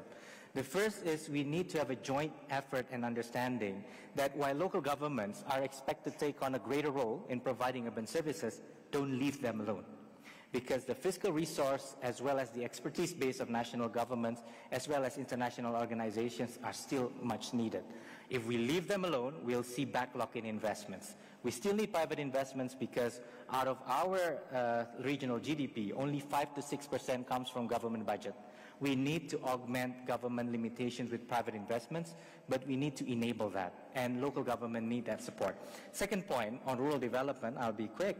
As I mentioned, the fact is half of our workforce in the rural area work in agriculture, half of them. Mm-hmm. Overall, in our province, about a third of our workforce work in agriculture, but the economic contribution is only 10%. So off-farm job is necessary. And it is really important that we really function the intermediary and small towns to create these off-farm jobs. How do we do that? They also need infrastructure. The capability of the smaller towns are not like big cities like Kuala Lumpur or maybe Jakarta or Surabaya to really generate the basic infrastructure needed to make sure that we create enough off-farm jobs to address the limitation of the primary agriculture. Also, I'd like to mention that the new urban agenda also mentioned about agriculture. The third point is about urban poverty and unemployment. This is really important. We're seeing disruptions. A lot of shopping malls in the cities are empty. Commercial offices are getting low occupancy. Things are changing. Technology keeps on changing, and it exacerbates the challenge of us in creating jobs. After COVID-19, I saw a decrease in rural poverty that is much faster than that in urban area. So there is a big issue on urban jobs and urban poverty. And things are changing. The mobility patterns of people are changing. The concept of monocentric city where people commute from the periphery to the center is changing. But to what direction, everybody is still unsure. It is important for organizations like UN Habitat, the Habitat Professional Forum. I also represent an organization called Eastern Regional Organization for Planning and Human Settlements, or EROP. And it is important for all of us to have a global effort because you can't expect the local government to have a strategy on how to deal with this massive disruption that is taking place right now. So we hope that all these ideas about TOD, polycentric cities in the new urban agenda, we need to have that expertise injected into the local governments as they devise the new strategy. Fourth, and I'm going to the last 2 points, housing. Okay, a lot of talk about housing. I'm just saying what happens right now is government subsidizes the mortgage interest rate. They provide incentive for developers. But what happened, houses are getting further and further from the city center. Unless we address the availability of the land in the center of the city, we will see the younger generations and the lower income people getting shifted to the outer skirt of the cities. It costs them more to travel into the city, and it takes on the productivity as well, the cost. So something needs to be done. One of the things that was mentioned in NUA, New Urban Agenda, is TOD, Transit-Oriented Development. I'd like to mention a study, we're doing a study with KFW in Surabaya, Greater Surabaya, on mobility. Only 2.4% of the trips are done through public transport. Only 2.4% is a big thing. So how do we actually then realize transit-oriented development? It's really important to really address this reality. And finally, once again, I'd like to call upon, multilateralism. The final point is, when we talk about multilateralism, what do we expect? Do we expect money flowing in? Well, yes, but not just that. I used to be part of the World Bank, and we use blended finance to finance geothermal power plant, a combination of IBRD loan as well as funding from the Climate Trust Fund. So it is important that we need this effort. But what is most important, I am a local politician, and we get votes from local people. We need to jointly make sure that politics, especially pragmatic politics, they do not get in the way of sustainable development goals. It is really possible that we stray away because of quick pragmatic politics, short-sighted policies, trying to find populism that is actually not in line with the long-term goals. Now, it is important for multilateralism to set the benchmark so that we, local politicians, can actually have a reference and does not get, driven by short-term, short-sighted policies. A local government leader, as a final note, it is important, we never actually assess the success of a local government leader in realizing SDG. There is no metric on that. It is important to do the metric. If you do an outcome metric, it's difficult because that is not a quick journey. Now, if we can actually agree on how do we evaluate each local government progress in realizing SDG towards 2030, that would actually help, because nowadays, a lot of local government success are measured by how good they look on social media, on some quick, low-hanging fruits, instead of really going through this long-term journey of fulfilling the Sustainable Development Goals. So I make my first point, and I hope we all can support the role of local governments. Thank you very much. Thank you so much for that really unique perspective, Honorable Vice Governor. I would now like to go to Professor Banji. Professor Banji, both our speakers until now have mentioned the idea of financing, and it's not, rare in these forums to really talk about the money first. From your extensive experience, how can we make sure that there is sustainable financing for SDGs, both at the global and at the local levels? No, thank you very much. Apologies for coming late. I was, in fact, we were discussing financing between Africa Development Bank and UN Habitat and Korean colleagues on how best to support a project that we're actually funding, $200 million for a city in Nigeria, and how Habitat is going to play a role. So that's what we're discussing outside. So cities in Africa, as we all know, have become centers of consumption rather than centers of production. Estimate shows that by 2030, consumption by consumers in cities in Africa will go up to about $2.5 trillion. In agribusiness alone, it's going to be about $1 trillion. Now, what is not so palatable is that much of it is not coming from inside the continent. Much of what is produced is coming from outside. So this is one of the traps that the continent has fallen into, being a consumption set of cities rather than production cities. Second thing is that the potential is there.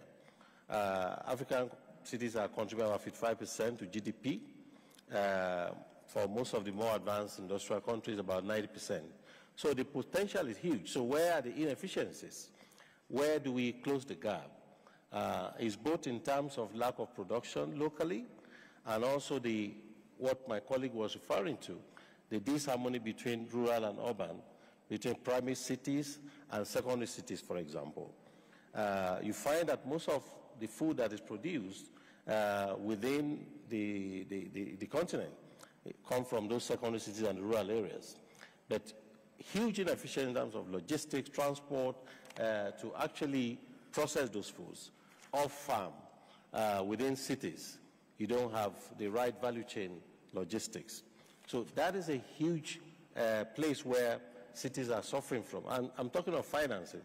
And I'm trying to get to the root of why is it that subnationals are not able to find enough financing for their activities, for infrastructure, for service provision.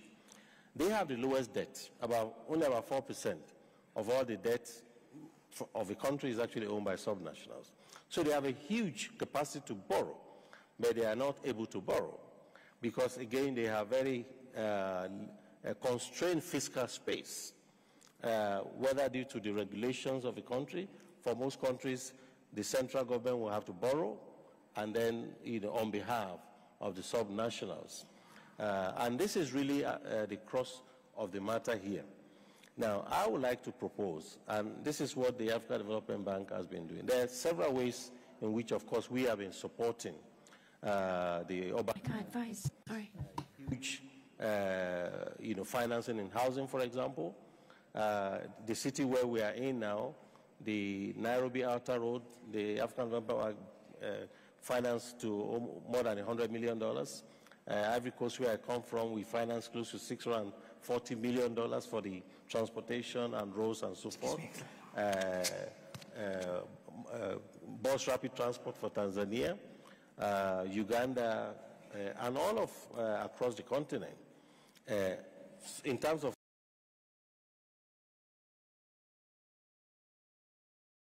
just close to $2 billion every year for infrastructure across, both for water treatment, sewage, and all of that. So, but the real challenge that I believe that the African cities are facing is that they are not autonomously able to generate their own financing. And this is where really I see two things. One is that the countries themselves are in what I call a structural change trap. We haven't been able to transit from agrarian societies that we started from 50, 60 years ago into modern industrial countries. And as long as you are in low productivity, low value chain, low capacity type of system, you remain within that lower middle income trap that most African countries have found themselves. Professor Banji, if you don't mind, at this point I'd love to bring in Ms. Diane Hoskins of Gensler to really talk about how the private sector can, address some of these challenges that you're talking about. Ms. Diane, as sort of, as an organization that really works in more than 53 countries globally, what do you think is the role of the private sector, and how can data play, a key role in this situation? Certainly. Thank you, Madam Chair, and it's great to be up here with all of my esteemed panelists, and hopefully we can get to all of your points that you were sharing as well. This is such an important conversation and such a crucial moment, and I'm honored to be part of this discussion today because I think we all know this is, we can't leave the same way we came in, that it's time that we need to look at things differently.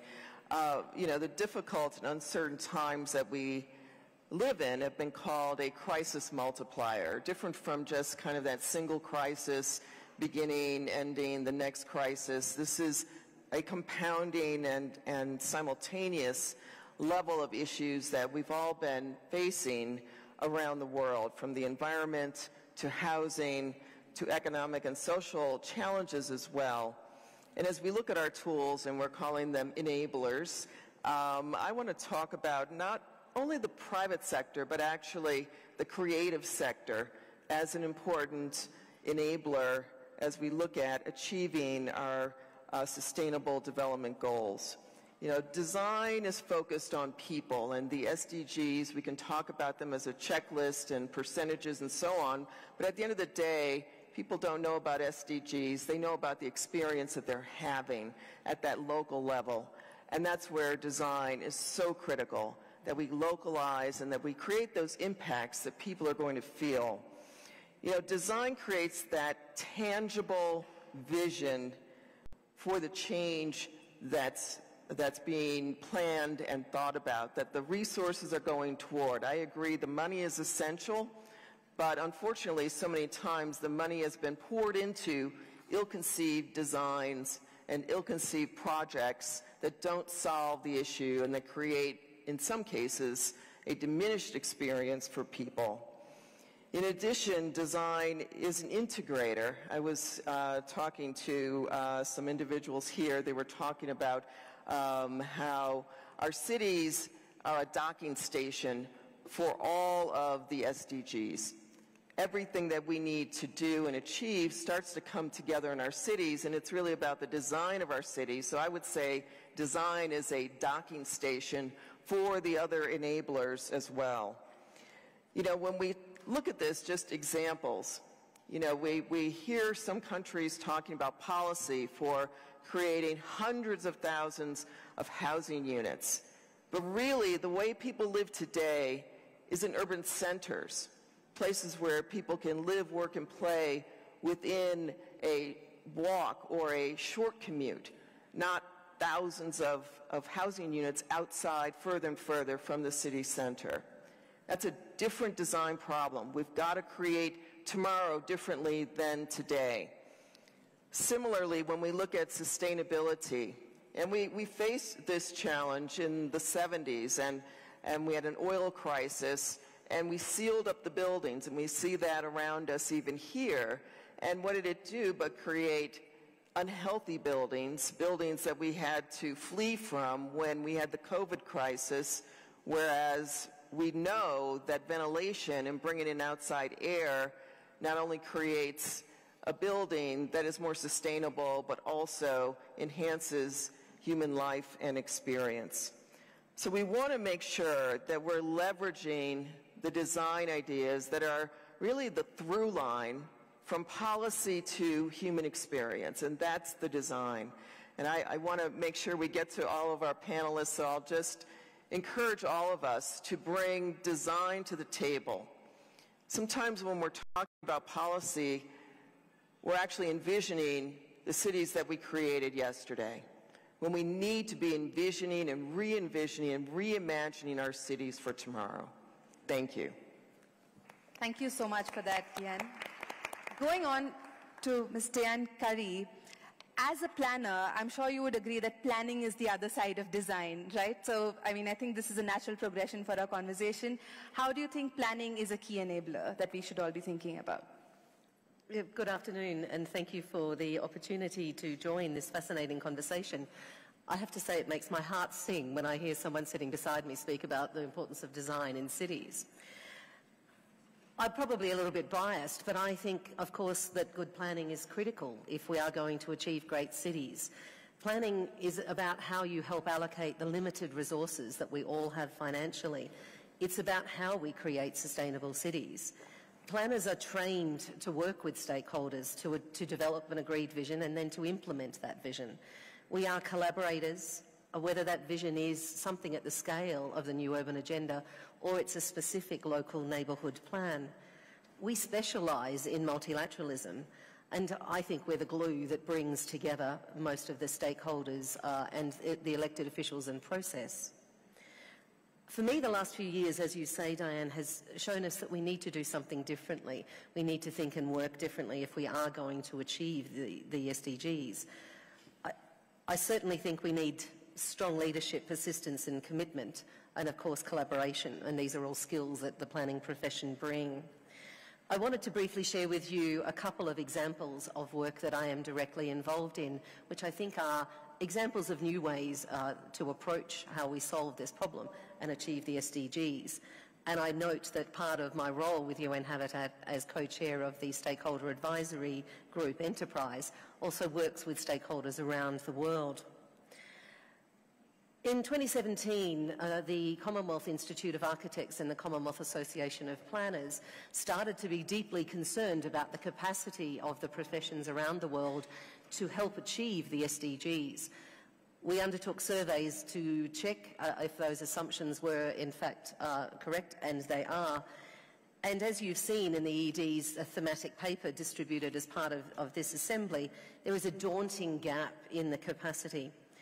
Developed countries have around one planner for every 1,000 to 3,000 people, while developing countries only have around one planner for every 80 to 100,000 people. So we worked together as a group, created a multilateral dialogue and partnership, which includes the Commonwealth Local Government Forum and the Prince's Foundation, and worked with our Commonwealth partners to advocate for change at Commonwealth level. This resulted in the declaration at CHOGM in Kigali in 2022 on sustainable urbanisation. So that's 56 countries, more than half of the future growth in the world, committing to the concept of sustainable urbanisation. I think this is a superb approach, an example of how we need to group together, to think differently and to partner if we are to achieve into the future. This partnership has then expanded with an MOU being signed on the weekend with UN Habitat, and we are truly grateful for that partnership. This means we can now move on to the action plan and means that good planning can occur, which is central if we're going to achieve the SDGs. If I now drop down from that global scale to my work on a daily basis for the City of Brisbane in Australia, Brisbane City Council is the largest local government in the country. We are already the largest certified carbon neutral operating government organisation in the country. We are a city deeply committed to the principles of the SDGs. We achieved silver certification last year, and we're working on our gold accreditation and action-oriented VLR at the moment. Our work with the UN Habitat team to align the SDG and VLR work this year has been critical, I think, to make those projects accessible and achievable for local governments around the world. And I note the Vice-Governor's comments this morning about the importance of local government. Programs such as these and the work by the SDG Cities team to have local apps, the ability for local community members to easily find evidence and add to the programs will help us gain weight at grassroots level. All of these things then combine into the amazing partnership that we have as a city with the IOC, the International Olympic Committee, to host the Brisbane 2032 Olympic and Paralympic Games. And I hope to see you all there on the 21st of July that year. The IOC support for the SDGs and to achieve transformational change around the world through sport, I think is another example of key partnerships and new ways that we need to think about global influence if we are to achieve the SDGs. So in summary, I think planners are critical. I think all built environment professions are critical. I think stakeholder engagement at every level is important. And I would certainly suggest we need leadership and collaboration. Thank you so much, Ms. Curry, about really bringing all of those factors together. I think one factor that is really missing from our conversation right now, and I'd love to come to you for that, Mr. King, is digital transformation. Our cities are being led by digital transformation right now, which in itself is an opportunity. How do you think of that as an enabler? Thank you so much for that question. Honourable Ministers, distinguished delegates, ladies and gentlemen. The Secretary General on Monday launched his policy brief on the Global Digital Compact to be agreed at the Summit of the Future in September 2024. And digital transformation is the center of all this. Digital transformation is the common denominator across which the sixth industrial revolution will take place. So allow me to make 5 brief points on 5 key enablers that will help us in this. The first one is on digital connectivity and capacity building. Without digital connectivity, it's very difficult for any form of transformation to take place. So digital connectivity, in this respect, the Secretary General talks about connecting all schools to the internet, investing in the future by 2030. The Secretary General also mentions in there the Partner to Connect initiative, which is a joint initiative with UNICEF, ITU, and the Office of the Secretary General's Envoy on Technology. To connect all schools to the internet will cost something like $438 billion. The Partner to Connect has been tasked to raise $100 billion of that 438. To date, they have raised at least $30 billion in terms of pledges and partners around that. So we encourage you to become engaged, to come into this and help out with the Partner to Connect. Capacity building is so important. It's one thing having the digital connectivity, but if you don't know how to use it, you don't have the digital skills, you don't have the technical capacity, you're going to struggle. So it's important that we invest in the training skills, in the schools, in the colleges, so that we get the capacity building up and running, supported by that. That's the first point. The second one is on digital cooperation. Without any form of cooperation, of coming together, it would be very difficult to agree how we manage data, how we pool resources, how we make structured investments into digital public infrastructure. So it's important that we continue on the cooperation route and make sure that we gather all our ideas together and make the correct investments as what was raised. Money is one thing, but you need to ensure you put the money in the right places with the correct design, with the best type of planning. The third element is that of human rights and upholding human rights. It's so important that we build a safe and inclusive digital future. And this digital future, we need to envision the rights of everybody. This includes women, children, people with disabilities, and those who are underprivileged as well. We need to ensure that we put a human face, it's human-centric in everything that we do. Digital must have a human face. The fourth element is one of an open, inclusive, and shared internet. It needs to be open in that everybody can participate, shared in that the benefit goes to as many people as possible, and secure in that you can get on without the threat of surveillance, without the threat of cyberbullying, without the threat of any of those difficult issues that arise in that space. And the final element that I wanted to put on the table is that of digital trust and security. The issue of trust is so important and so fundamental in everything that we do. And those rights and the aspects of trust need to be observed. You need to ensure that people know when they click accept all cookies, what does it mean? You need to understand that when people share their data, what does that mean?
Thinking of story ideas, and I'm sure everyone here is also thinking of taking back some of these learnings into your own work, into your own context. Going to the second round now, I'd love to come to you, Honorable Minister. Could we, coming to sort of looking at the enablers at the ground level, right? Can we look at examples of how some of these enablers that you've talked about have worked and what it'll take to really take that to the next level? Yes, thank you for the good question. In fact, in my humble opinion, most important, there are another three factors or enablers that we need to get it in place. First, it's a comprehensive legal framework. Second, a clear, certain policy. Last but not the least, very, very strong political will. Okay? Otherwise, there are many things which we can get it very conducive, very attractive on papers, but in reality, it is totally a separate subject matters. That's why, for Malaysia's case, for example, in order for us to provide adequate affordable housing, we have a comprehensive legal framework since 1974. As such, okay, I give you the example. All housing projects, the ministry control issues license to developers. And then we make it a clear condition. All housing projects must provide at least 30% are affordable housing. And that terms and condition is clearly stated in the developer's license. As such, we can see the result. As a result of a comprehensive legal framework, it is easy to see tangible results. That's such a great answer. I'd love to come to you, Emil, with that. How does legal framework really, work itself into the local government? And would you like to respond to what the minister said? Yeah, I think the example provided by Excellency Minister is really applicable. We have a varying level of developments. For the smaller ones, we may not impose that, especially because they cater to the low income. But when you talk about big township, where they price a premium on the land, then they need to actually provide affordable housing. Now, the question is, when we talk about legal framework, there is also a challenge in enforcing it. And enforcing a spatial planning law is not easy. I used to be a rural municipal mayor. And I was asking, why are we seeing houses that are, really against building codes? And I said, didn't we do anything about it? And what happened is, these are low-income people who save money from working abroad, remitting back the money. They would just build the terrace of the house, and then they would build some part of the house slowly, and then you don't see like a big project. And then suddenly, voila, you see a house that is totally located in disaster-prone area. So now the question is, when we talk about legal framework, is that how effective can enforcement be? When you talk about major investments, they are concerned about the compliance to the law. But when you talk about individual actions by rural dwellers, that's a challenge. Now, the problem is, in climate change, you see rains and then landslides. Those are happening more happening more often in rural areas. So I do agree that legal framework is important.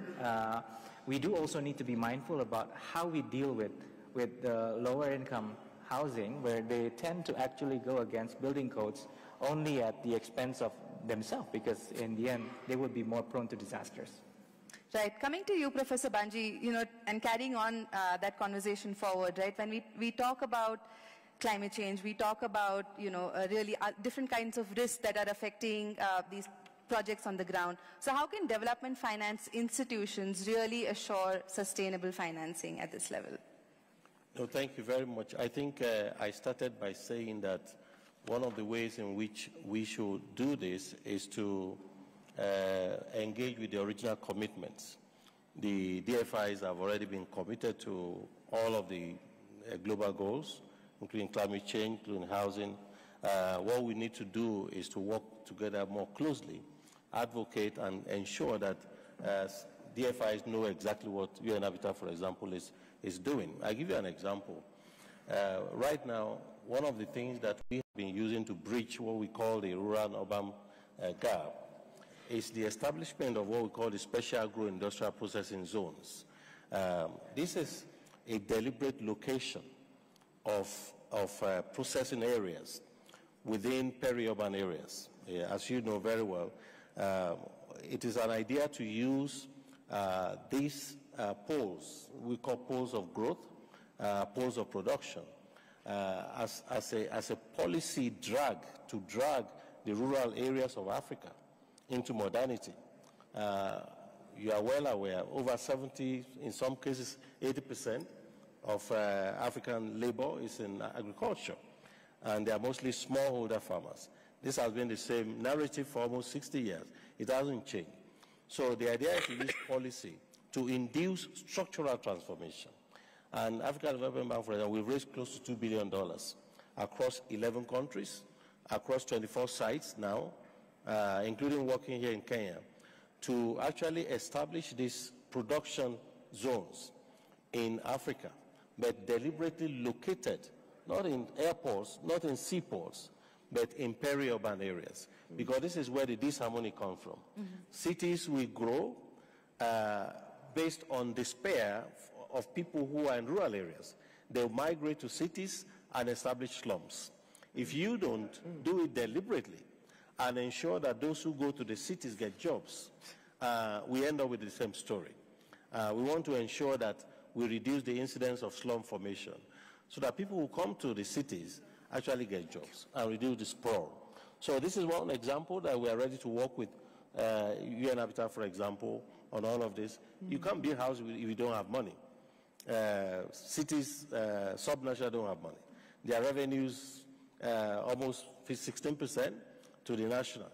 So they need a big base, not just taxation, but also all other innovative ways of financing their service delivery. Thank you. Thank you so much. And I think what I really got out of it is this idea of partnership, right? That you have to be talking to different people, you have to be talking to different stakeholders to really bring your point across. Ms. Tan, coming to you on that, how crucial is the idea of partnerships, again, when we're talking about design, when we're talking about bringing all of these factors together? Absolutely, and so great to hear all of the panelists talk about design and how, you know, we don't want to build slums. We want to make sure it's integrated into digital. It's part of our planning strategy that, you know, these are all design choices and allows us to create the right impacts and the experiences for people after we've made those investments. You know, as we look at the leverage points for design, again, there's been a bit of a thread of conversation around regulation, and actually regulation is good for design and it's good for our cities. It creates a level playing field for investors and for property owners and for the protection of value and the protection of people as well. And as we look at regulation around sustainability, again, it allows our property owners and investors and developers to be able to create a product that they know is going to meet the market, and even though it may cost more, everyone has that same premium they have to invest, and it's not going to be undercut. But more than anything, I think the point of, that I want to make is that about scale and acting in scale. And as in speaking about the design industry and designers, and we're the largest, Gensler is the largest architecture and design firm in the world. You know, we work on over 1.5 billion square feet of new projects every year and in over 100 countries annually as well. So we have a very, very large footprint. And we made the decision in 2019 to, by 2030, all of our projects were going to be net zero. And this was an important high bar for ourselves and the product and the work that we create, the design that we create, but also to our industry. And that's the point that I want to make from the private sector standpoint. We're all in these ecosystems of suppliers and other parts of how we do we create the built environment specifically. And so our decision to move all of what we do into a decarbonized mode is creating a ripple effect.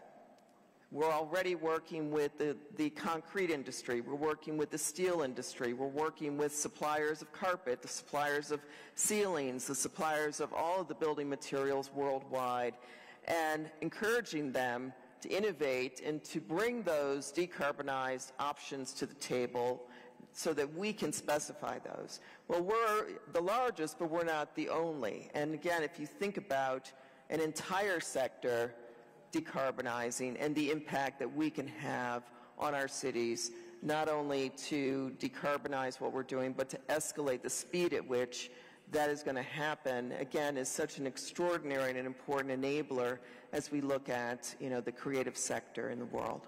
Thank you. Thank you so much. And that's such an important point you make about the ripple effects of what one organization's commitments can do to an entire sector.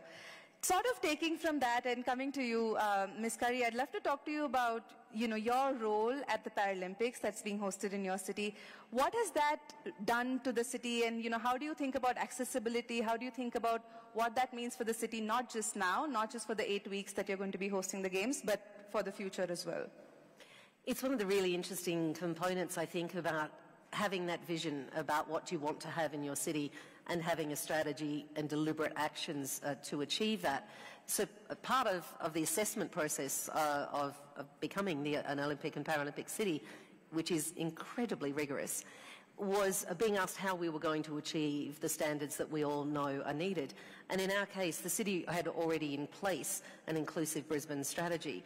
Now that strategy looks at the physical accessibility, it also looks at connectivity between communities, and focuses also on what we have as a very diverse Three of our residents coming from a non-English speaking background. So we already have in place a clear strategy and steps about how we get there. What we also, though, do is again, as part of that vision of where we want to be as a city, and the Lord Mayor has a very clear vision, we then make decisions against the implementation of those. We do things like we have a universal housing incentive in place to ensure accessibility in forms of housing. We have a green building incentive in place to ensure that we are looking at the decarbonising options. So I think it's about making sure you know where you want to go and then taking deliberate action. And I think my council demonstrates the leadership in this space.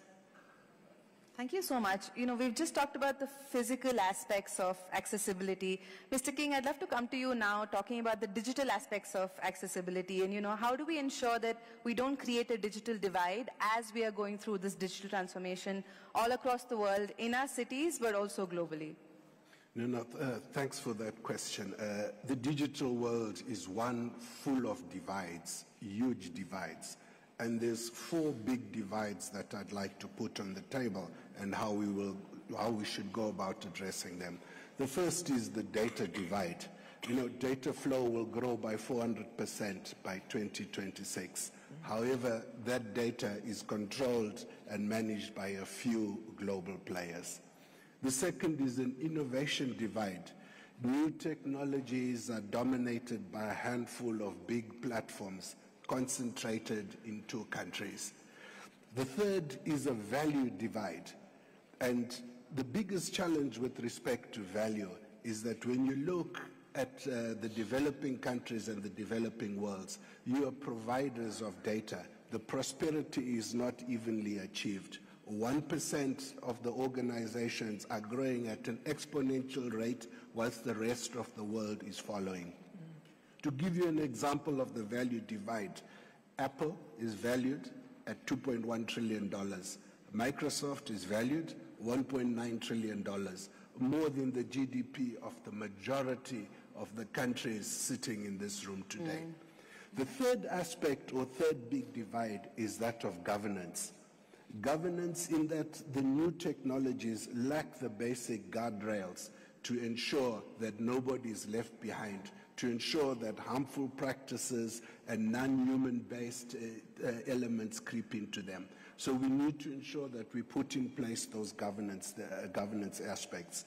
And the way we address this can only be through digital cooperation. It can only be through multilateralism. It can only be through bringing all the players, both the public sector, the private sector, academia, and all other players all into one place. And this can be done through a global digital compact to be agreed at the Summit of the Future in September 2024. So we encourage everybody, especially the local authorities, the Global Alliance of Mayors, to come together and contribute to ensure that we narrow these 4 huge divides that I've mentioned today. Thank you. Thank you so much, and I'm hoping that this conversation that we've had today, which includes stakeholders from from every sector that you just mentioned, is a beginning, is a spark to that conversation that will lead on into the months to come. We have about 5 minutes for Q&A, so if anyone has any questions, please stand up and introduce yourself. Yes, the lady at the back. Thank you. My name is Cecilia Shamutata. I am the Vice Minister of Public Works, Housing and Water Resources in Mozambique. Mozambique is a vulnerable country to extreme weather conditions, and as a country we have been investing in response as well as adaptation. In the response area, we have been investing in our early warning system, and we are having good results on that. For example, In 2019, we had Cyclone Idai that unfortunately did about 600 deaths and affected about 2.5 million people, as well as the destruction of about 200 houses. And this year we had the longest lasting tropical cyclone that was called Freddy, but the impacts were more reduced. We had, fortunately, about 160 deaths and about 900,000 people affected, as well as 100,000 houses distracted. We implemented a series of measures for adoption that have been mentioned with that is the elaboration of our national urban policy, as well as a lot of programs of building back better.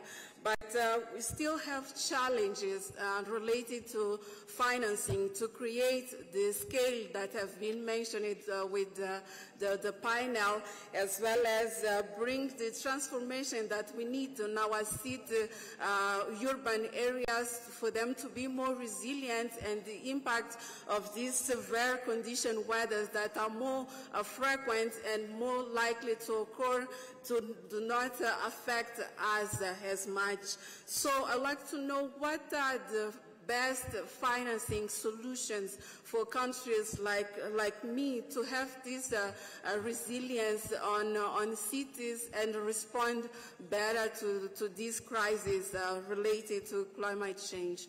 Thank you. Thank you so much. Dr. Wanji, would you like to respond to that? How can countries like Mozambique, who are really at the forefront of facing climate change, look for financing in different forums? So, well, depending on the sector, there are a number of initiatives all over the place. And one of the suggestions I was going to make on finance also for sub-nationals also to be able to autonomously raise their own green bonds for them, for example, to be able to do their own sovereign investment as required. The bank, if you like, I'll be happy to introduce you to our colleagues in the bank. We are working very closely with Mozambique also, and on the issue that I raised also, the special agro-industrial zone, one of our zones is actually in Mozambique, and we are doing a lot of big infrastructure projects there, some of them actually on the green area. So I'll be happy to meet the delegate, if you wish, to introduce you to our climate and green growth colleagues in the bank. Thank you. Thank you so much. And we've been told Russia wants to take the floor. Please go ahead. Hello, ladies and gentlemen. My name is Tatiana Naumova, and I am a representative of the government of Moscow. I'd like to thank the UN Human Settlements Program for this event and to share Moscow's experience in the area of digitalization in sustainable urban development as one of the key enablers of the achievement of the SDGs by the example of some projects. Digital infrastructure and its development is the basis for a smart city. Reliable data centers and modern technology have allowed Moscow to become one of the most technologically advanced megacities in the world. Moscow has developed a fully digital ecosystem for the interaction between the citizens and the city's government. Mos.ru is one of the world's largest digital ecosystems of online public services. It provides over 400 public services online for more than 15 million users. Moscow's digital feedback ecosystem includes special portals where citizens can vote on urban questions and participate in decision-making, as well as address directly to responsible authorities. Digital School Platform is the core of Moscow's education management system. It combines information on school students' curriculum, marks, homework. Almost 3 million teachers, students, and parents use the system. A unified digital healthcare ecosystem allows every citizen to have a digital medical record and make doctor's appointments online. 100% of Moscow's clinics keep electronic diagnostic records. Digital service in Moscow's transport make daily trips more comfortable, secure, and fast. Moscow Traffic Control Center provides intellectual transport system management. FSP technology allows swifter access into metro without using payment cards. The Passenger Mobility Center is one of the main inclusive metro services. It ensures the comfort for people with limited ability. 100% of urban infrastructure vehicles are connected through the Internet of Things ecosystem. It provides real-time data on progress of current work done for better urban management. A digital model of a territorial scheme of waste management uses modern solutions and provides automation of accounting and control over the management and solid municipal waste. The Russian Federation and Moscow in particular is ready to share its best available practices with all interested parties in order to contribute to the achievements of the SDGs. Thank you very much for your attention. Thank you so much. Unfortunately, we've run out of time, but I'd like to thank all of you for being here today. Thank you for my esteemed panelists for answering all those questions. We hope to keep this conversation going in every form. And as the editor of Context here, I'd love to assure you that we will keep continuing this conversation in looking at inclusive economies, looking at climate, and looking at technology. Please follow us, please read us, and thank you again for your time. Thanks. Thank you.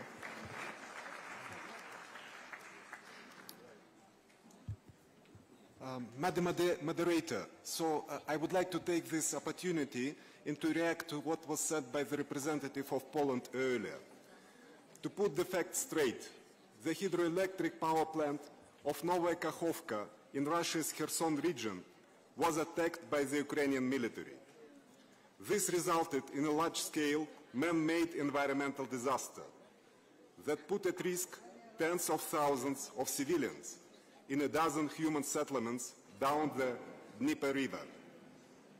This terrorist act was motivated by a desire of the Kiev regime to obtain military advantage and intimidate or kill civilians who have chosen to be part of Russia. It is a blunt violation of the first additional protocol to the Geneva Convention. This act of terrorism by Ukraine must not and will not remain unpunished. Thank you.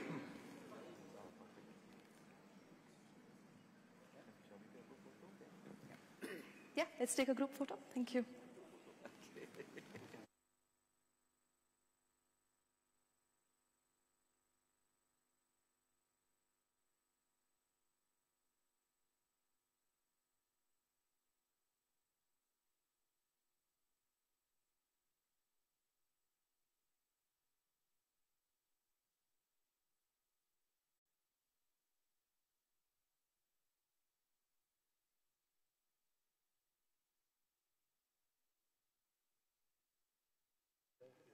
We will be reconvening at 3 after lunch. See you all then. Thank you.